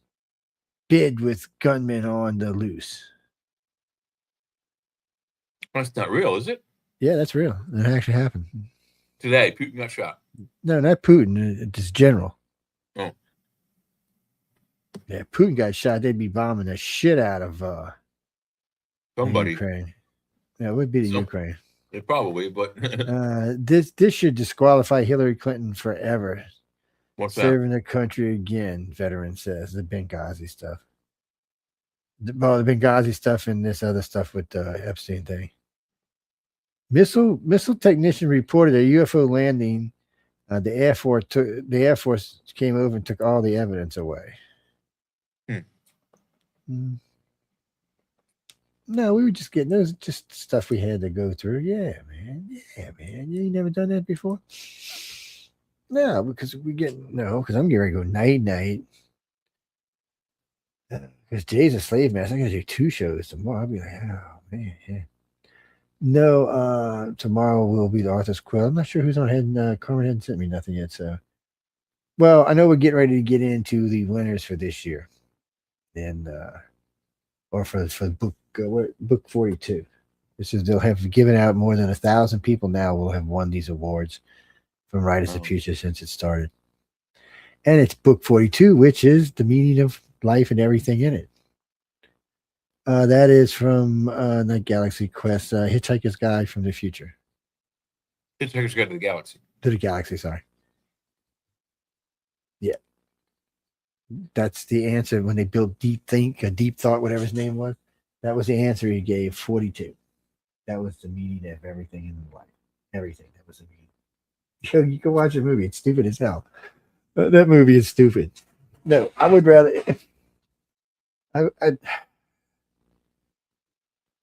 Full Metal Jacket was a good movie. Full Metal Jacket was technically 2 movies. Yes. So there's a movie in Vietnam. Yeah, there's the movie and then Poof, which ended. Everybody was like, "What the fuck?" Yes. Goma Pyle went ape shit, and then there was Vietnam. It was 2 movies. It was good. I enjoyed it.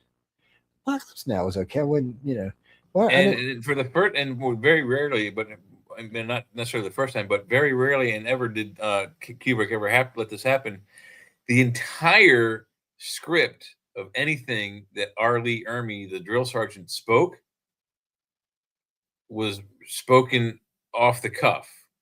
When Kubrick said action, R. Lee Ermey did not have a script. Yeah, sometimes it's better that way. A lot of actors are good off the cusp. Off the cuff. Makes it seem natural. And all the answers to the guys gave to the questions, like when he goes, do you suck dick? And he says, no, like bullshit. I'll bet you can suck a golf ball through a garden. All of that stuff that he did, and all the reaction, all the answers and reactions that the actors did were they just answered the questions correctly. And I'm sure they had to do a few takes. Some of them just started losing it, like the guy who played Pyle. He just started laughing because it's kind of funny stuff. Oh no, I was going to say The Awakening, Star Trek Academy, yes. So I'm up on episode 5, I think. I think that's the last one I have to see is 5. Yeah, so we won't talk too much about 5, which is it's. I'll tell you this much: it's about the not the android. What is she? The hologram. The hologram, yes. They have photonic people in this version of Star Trek. The Doctor's there from Deep Space Nine, yes. Old as fuck, yes. Also, which I haven't seen anybody yet, but the Discovery people, Discovery, I hate that show. They're supposed to be there as well, same time zone. Yep. Mm-hmm.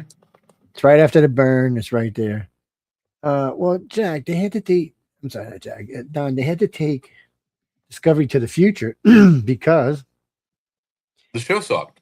I mean, well, it wasn't Star Trek. I mean, first off, the Klingon War didn't happen that way. There was already so much canon that they were breaking that people were just starting to get pissed. I mean, right off the bat, the main character, Michael, what's her name? Spock's sister.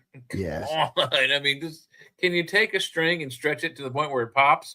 You've gone too far, fellas. Not just Spock's sister, but the woman who killed the Klingon leader. Oh, well, and then you have the goddamn magic mushroom drive. Yes, and yes, the magic, just the sperm drive. Mycelium drive. The sperm drive, man. It's the sperm drive. Oh, it's too much. Fungus sperm drive. Yeah, gross. I like. You mean Book or whatever? I liked him. I thought he played a decent role. I like the crazy guy from the Emerald, whatever, the Emerald Chain. I can't think of the guy's name, but he's a pretty good actor. I liked him. I liked the little fat redheaded girl when she was playing the bad girl from the alternate universe. She sucks any other time. Oh, well, no, the last episode she wasn't that bad when they were bombing the piss out of the starbase. She was okay in that one. You mean, I forgot what you call the ones with the spots? I could deal with her or him or whatever it was. The ones the Trill. Yeah, I could deal with the Trill, but her boyfriend or girlfriend or it thing, whatever it was. They don't all have the symbiotes. Don't all of them have it. Yeah, well, no, she did. She. Yeah, she did. Dax had the symbiote, but not all Trill have the symbiote. No, not all Trills have it. No. And then they found later on that other people could have the Trill. So that. Yes. Oh, that's another thing. I'm glad you said that. Oh, I shouldn't tell. I'm gonna tell you anyway. So it's a spoiler. So that Trill is in this episode. Dax is in this. Is in this episode. I'm not gonna tell you who it is. That's not so much of a spoiler. I mean. No, but I'm not gonna tell you who it is. That way you get to see who it is, because it's part of what's going on.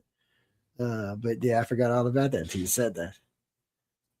Did I find it woke? Not woke like Discovery. No, man, no. Discovery was just. They have a lesbian, like she's like the PE teacher. I don't know, but those short like lady with the gray. Yeah, so, she's the comic relief. She's hilarious. She's the lesbian. She's freaking hilarious, and she's in love with the Klingon. Yeah, so she's half Klingon, half what are they called? The one from the Alpha Quad. She's half Klingon and half that. The ones with No, the little but points on their face. Oh man, come on. This Deep Space Nine. Anyway, she's half Klingon and half. Well, I keep wanting to say Jakar, but that's not what it is. I'm not Cardassian, maybe. No, not Cardassian. The ones that occupy Cardassian. So Jim Hadar. Jim Hadar. She's half Klingon, half Jim Hadar. Oh, that's why they have Jim. Okay, I just thought she was a weird. And she's dating the lesbian engineer from Discovery, who's actually teaching at the school with her now. And they're both what they call them, master instructors or some shit.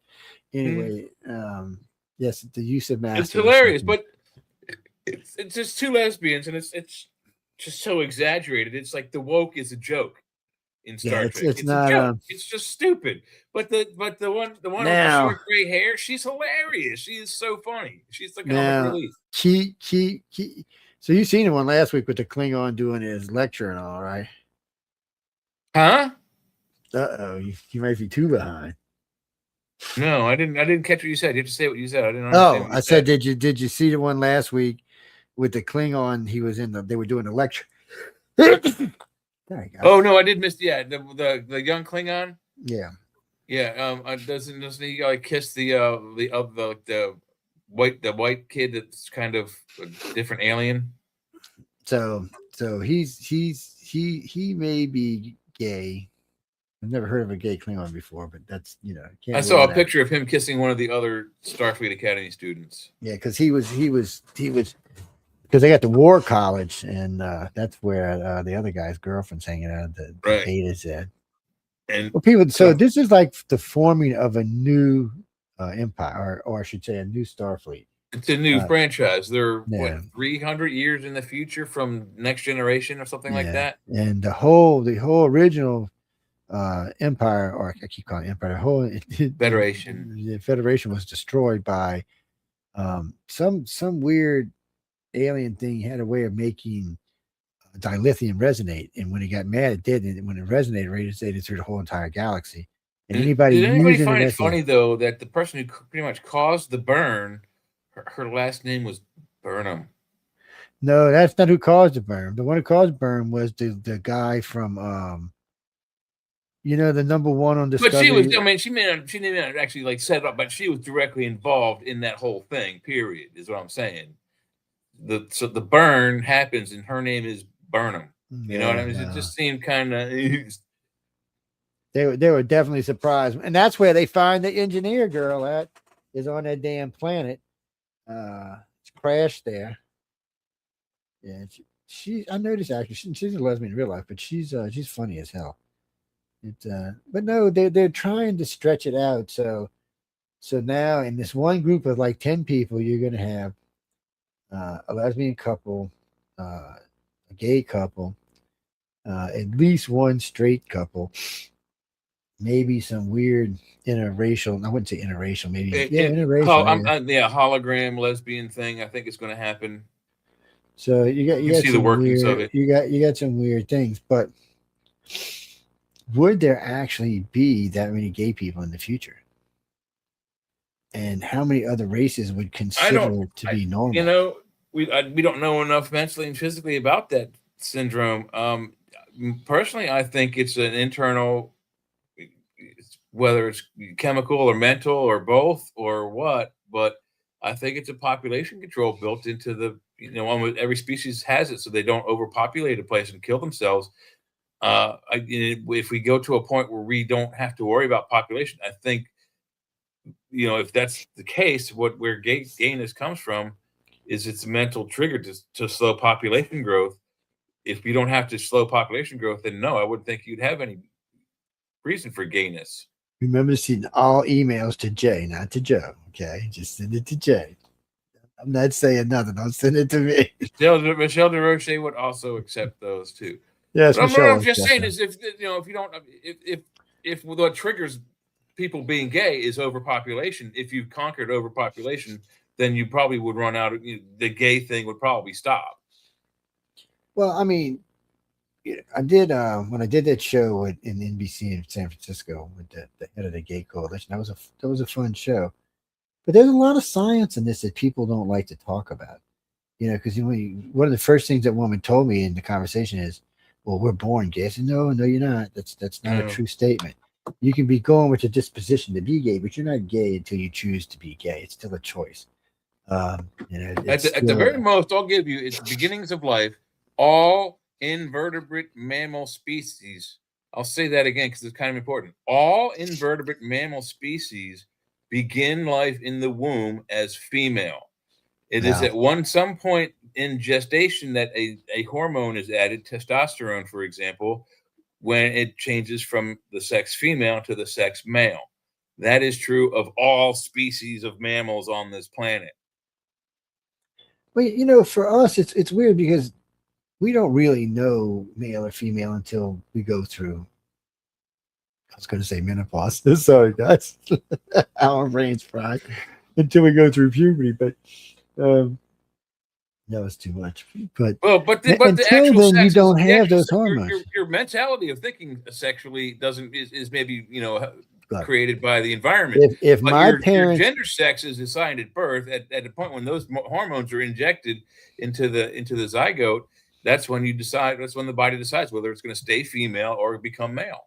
well, if my parents would have been woke, I'd probably be, I'd probably had a sex operation because I used to love. I'd get in my sister's Barbie dolls. I'd steal her like California car and shit. Man, I was always baking the easy bake oven all the damn time, man. And my mom used to leave her mink laying on the damn bed. But that thing was like, oh, it's like an easy slide or something. Oh, minks are awesome. I used to blow with my mom's mink all the That time. fucking thing is just soft as could be. I said, Mom, I'm gonna be a pimp. She's like, why? I said, I ain't wear a mink. She's like, what? I don't even know what a pimp was at the time, by the way, people. But the point being is kids are gonna do that until they get to a certain age. No, if somebody had gave me a sex change and I would hit like 14 and been trapped in a woman's body with who I am, no, fuck that. That would have been a nightmare. And you can't change. Somebody would have heard about that. That would have been a nightmare. So I like girls, is all I can say. Well, I actually like women. I don't want to use a girl word because that's not a true statement, but I do like women. No, there's no if, ands, or buts about it. Somebody said, well, how would you identify, as I said, as a straight, heterosexual, horny male like most good men would be? The guy was like, you did not just say that. Yeah, just a dude, man, I was like, I said, didn't you know guys were born with a hard on? Haven't y'all figured that out yet? And they're like, well, I guess maybe you're right. I'm like, those of us who were born with our balls dropped already, of course. Yes. The ones that weren't swinging high and swinging low. I have nothing against gay people. I have gay people in my family. I have friends that are actually gay. I don't personally care what. Let me put it this way: as long as you're not hitting on me, I don't care. And even sometimes I'll even laugh because I've been hit on a lot by gay guys over the years. And one guy, he just wouldn't stop. I turned around and looked at him. I said, "I look that gay to you?" He said, "No, you just look like a challenge." I said, "Dude, let me tell you this." I said, "I just got out of Special Forces out of the Navy just a couple of days ago." And I said, I would like nothing better than to bleep, beep, beep, beep, bleep, bleep, bleep, bleep, bleep, bleep, bleep, your bleep, bleep ass. And that way, and he just kind of looked at me like with his eyes kind of Star Trek. And then he realized, oh no, this dude's going to fucking kill me. Yeah. Poof, he was gone. And I didn't really tell him anything. Oh, dude, no, you just tells you how weird life is. So I'm like 14, 15, I think. And I'm coming home from a friend's house. I was getting tired of walking. So I said, I'm going to hitchhike on the side of the road. So I put something on this guy, and a VW Bug picks me up. One of the ones, the standard ones, but they don't have a clutch, but it's got a shifter. And so we're driving along, and every time he'd shift, he'd like shifting his pinky, touch my knee, and then he'd shift it in 2 fingers, touch my knee. I said, dude, I was actually 16 because I looked over. I said, dude, I'm getting ready to go to the Navy. I said, so you just pull the car over right here, or we can. And he just kind of looked at me like, it's pretty big too. I was like, he just kind of looked, and I was like, it's gonna hurt. He just stopped and let me out the car. And I was like, no, guys, he was shifting, rubbing on top of my knee. He's like, I didn't punch him in the side of the fucking head. If I'd have been like 19 or 20, I'd have hit him. I'd have just went, pow. No, in New Orleans, you shouldn't be surprised if somebody tries to feel you up of the same sex. It's par for the course. Oh man, we come walking out of a club like that, and these two girls were outside there all hot, and I looked over at my friend and said, "Nah, stay away from that." He's like, "I said, just trust me." I said, "You didn't see him walk from across the street?" He said, "Yeah." I said, "That's a trans bar. Stay the fuck away." Yeah. No, wouldn't listen. We went to a concert that night on the President, and on the way home, we all piled into the cab, and yeah, didn't Uber back then, people, a little stinky cab. We all piled in the cab, and they're just making out, going at it. And all of a sudden, I heard him say, "What the fuck?" And he just started punching. I'm like, "Whoa, whoa, whoa, dude." And the cab driver stopped. Shit's flying everywhere. You know. I said, "What's the matter? Were you jealous? Was his bigger than yours?" He's like, "God damn it, I fucking hate you." I said, "I told you not to do it." I told you more than once. But it's good to have friends because I know I got fucked up one night. This thing. He was in a strip club, and Mike said, "This girl just wouldn't leave me." And finally, I said, "You know what? You get the fuck away from my friend." I was like, "Thanks, Mike," because I don't remember any of it, not any of it. And we must have been ripped. But that's why you never go out by yourself, people. You only go out hang out with people you trust. Doesn't matter if you're male or female. If you come to New Orleans, I will always tell you the same thing. Don't ever go out with less than 3 people. Pay attention to where you're at. Check where the dangerous parts are, or meet a local who can tell you where not to go. See, we want you to go explore in our city, but there are certain places at certain times we don't want you going there. And take a picture of where you park, because if you get lit, you're never ever gonna find it. And New Orleans isn't a grid city. It doesn't go. It does this, and then it's got a circle, then a middle grid, then a circle, then a grid, then a circle. It's really effed up. But I will tell you a secret. The main reason it's hard to get lost in New Orleans is because at any given point, you're no further from the river or the lake than 4 or 5 miles. So as long as you can find one of them, you can just follow until you get back to the city. Or if you're going in the wrong way, you'll come to a big canal or a big river that you have to cross, so you'll know you're going the wrong way. So there's no way into New Orleans without actually crossing water. Yeah, there's no way into the city without crossing water. So it's basically a little island tucked in there, and that's how you know where you are. Yeah, I don't even think at the widest point it's more than like 10 miles wide. I don't even know if it's that much, maybe 8. But it's hard to get lost. But there are several dangerous parts of that city, and there's certain dangerous parts of the West Bank as well. So you just got to be aware of where you are. What, you mean projects? You go in the daytime, they probably won't bother. You go at night, it's 50-50. Because they're going to wonder what you're doing in the projects at night. But cop sees he's just going to stop you saying, "What are you doing out here? You don't belong here." Yeah. Are you looking for drugs or hookers? And that's going to be, it's going to be his first 2 questions, too. Most of the projects got torn down after Katrina. So they built these townhouses and stuff. It's much, much nicer. Much nicer. And they cracked down on the rules because now they got these really nice ones. They don't want them trashing them. Yeah, well, the projects didn't work. They became infested with everything. Drugs, roaches, you name it, alcohol. They just didn't work. And nobody wanted to go in there. Cops, but these places, they got fences around them. They got pools. And if you get caught doing anything wrong, you're out. They throw you out. Oh. And it's not just HUD people live there. You'll see rich people living in there too. They'll buy a couple of the condos and move in and stuff. So the children are being exposed to a different type of life. It's made a difference in our city, I can tell you that much. A big difference. It's made a difference in all those kids that didn't have to grow up in the ghetto.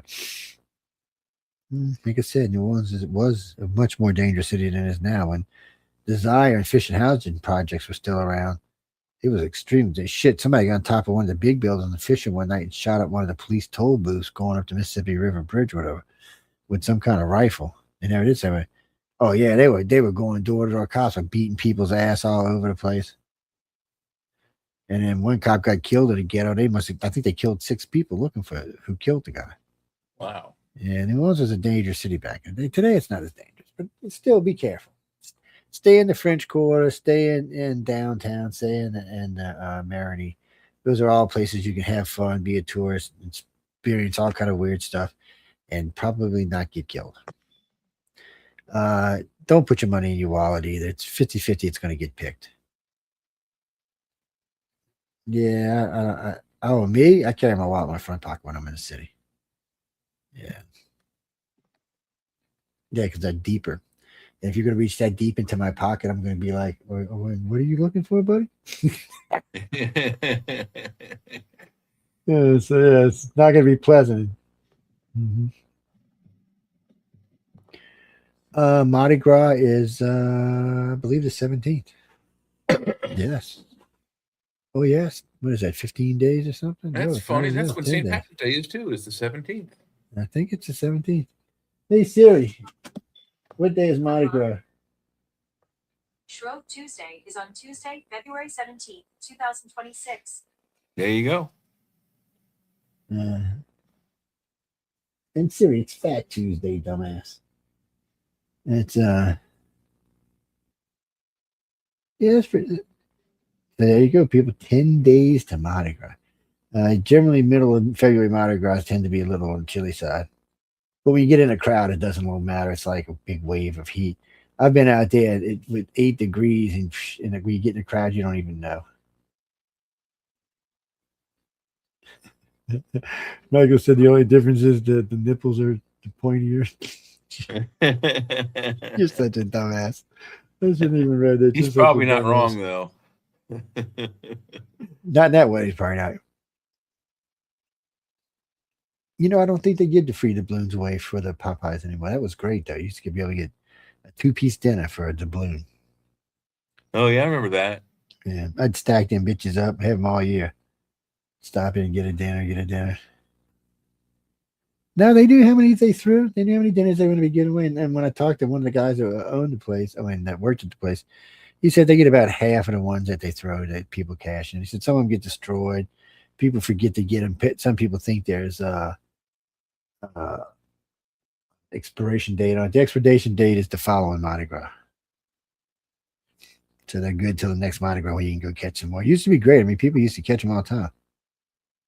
Oh, in the old days, they had different types of doubloons. They had different gauges on them, different thicknesses on them. They would work different things. Somewhere, I don't even know what happened to it. I had a huge doubloon set. Oh, kind of. I gave it away to somebody. Oh, man, they went back to 50 years, 60 years. It might have been longer than that. Yeah, well, some of the doubloons are actually worth stuff. Some of them are not. It's just, it's not as much of a thing today as it used to be, though. Yeah, things change. Things change and things stay the same in some areas. But we got to get out of here. Yeah, we're about an hour past. Well, yes, I know. Carl says we're right on time. Well, no, the show, we always say this every time we run over. The show's set for 4 hours. We just usually do 3. Well, y'all started talking about that stupid Academy. Starfleet, and we didn't really talk about it. Starfleet Academy. There's a Klingon, and there's 2 Klingons. Yeah, with the Jim Hadar Klingon. Then the girl who runs everything, she's one of the ones that have a really long lifespan, like the one on Strange New Worlds, the engineer in Strange New Worlds. I can't. She has a really long lifespan. She's 300 years old in this one, and she's the captain of this Academy. And then there's the War Academy, which is like next door. So there's always some little hijinks going on there. All I know is Stargate. It's not Stargate. Season 4 of Strange New Worlds is out 2026. Probably they said midsummer. So, but there is also a new Stargate, and there is a new Firefly coming. So there's a lot of good stuff coming up this year. Well, the new Highlander guy is out. So, yeah, Superman's playing the Highlander guy. What's his name? Yeah. Oh, yeah, that's right. Yeah. He's playing. And what else is he in? He's in some other good movie. He's in a couple of good things. Yeah. Yeah, we talked about 2 of them. That one and something else that was really good. Oh, it's another remake too. Damn, I can't remember what it is now. If y'all can remember, just send it over. We're gonna get out of here. No, tomorrow Arthur Quill, John, and I will be hanging out, getting in trouble. And, no pole dancing allowed on that show. Now the other show, that's different. If you talk Sean to get up there, we talk Sean enough, he'll do it. I'm getting some one of them glasses you can't see through, but. What do you mean? Have I ever been to a strip joint? Does it rain in New Orleans?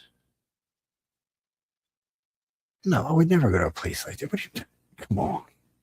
Just because I was a sailor in the Navy does not mean I would do things like that. Pish, pish. Leave me, hell's freezing over right now. that was rude, man. Hell's freezing over. No, we got to really go. Chat doesn't have a topic. I haven't really seen anything in my emails today. I haven't really looked, to be honest with you.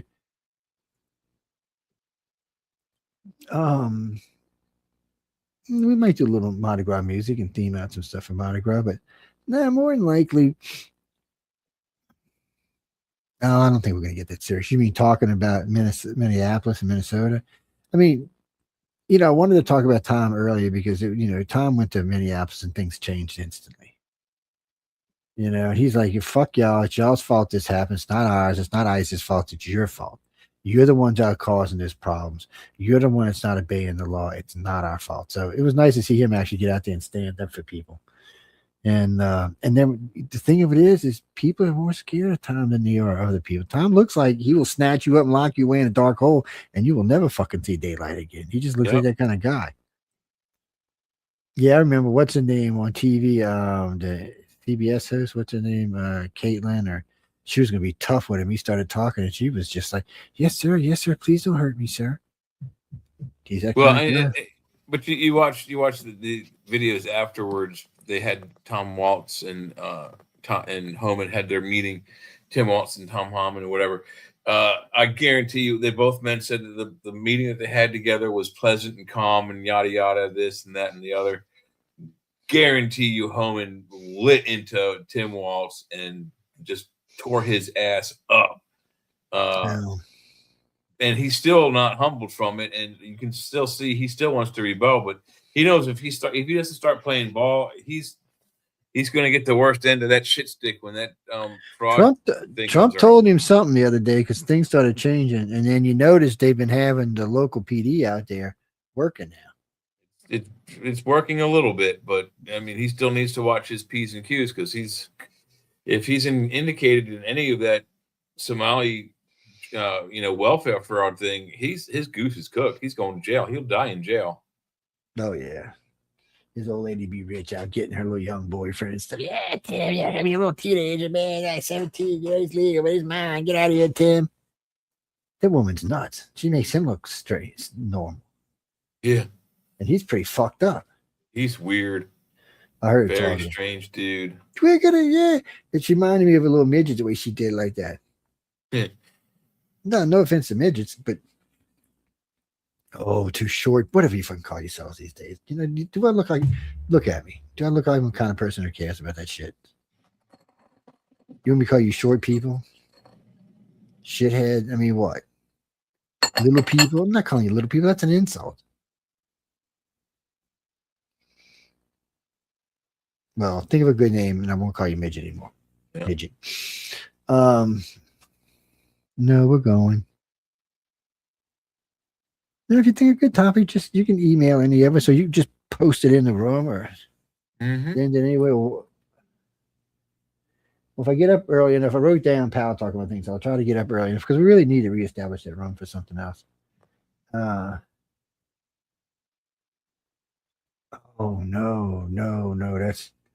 I don't know if I'm going to open up that room. It's going to probably be United Public Radio, UFO Paranormal Radio. You're talking about UFO alien phenomena. Yeah, that was a support group for 12 years. That was a fabulous room. That helped found ICAR. Yeah, that room was where I met most of the top directors for the organization was in that room. Yeah, we still own it. We just don't use it. Yeah, UFO alien phenomena. Because we used to always like to do the phenomena thing, from the day you said that commercial back there, phenomena. Yeah, it was stupid. Anyway, we're going to get out of here because that was just totally stupid. I want to thank everyone for tuning in to United Public Radio and News on the Flip Side. Of course, if you have any moans, groans, bitches, or complaints, you can feel free to write to Michelle Doyle. She loves hearing from y'all. She's really been lonely lately. She said, y'all just have not been writing to her enough. Yes, she said she cannot believe Jay behaves. She just says she cannot believe that shit. And she knows I don't. She don't even have to question that. So she's like, what's wrong with you people? Anyway, when thanks everyone for tuning in United Public Radio on the UFO on the oh shit, wrong show. News on the flip side. I was going to say the chat too. Oops. It's news on the flip side. No, this is a good show. It's been around a long time. It was founded by myself and Stephanie Benetti. Oh God, more years ago than I want to admit to. Yes, you can go look at the Facebook page. I'll tell you how long it's been around. But on that note, good night and stay tuned for whatever craziness comes up next because I have not a clue. Good night, everybody.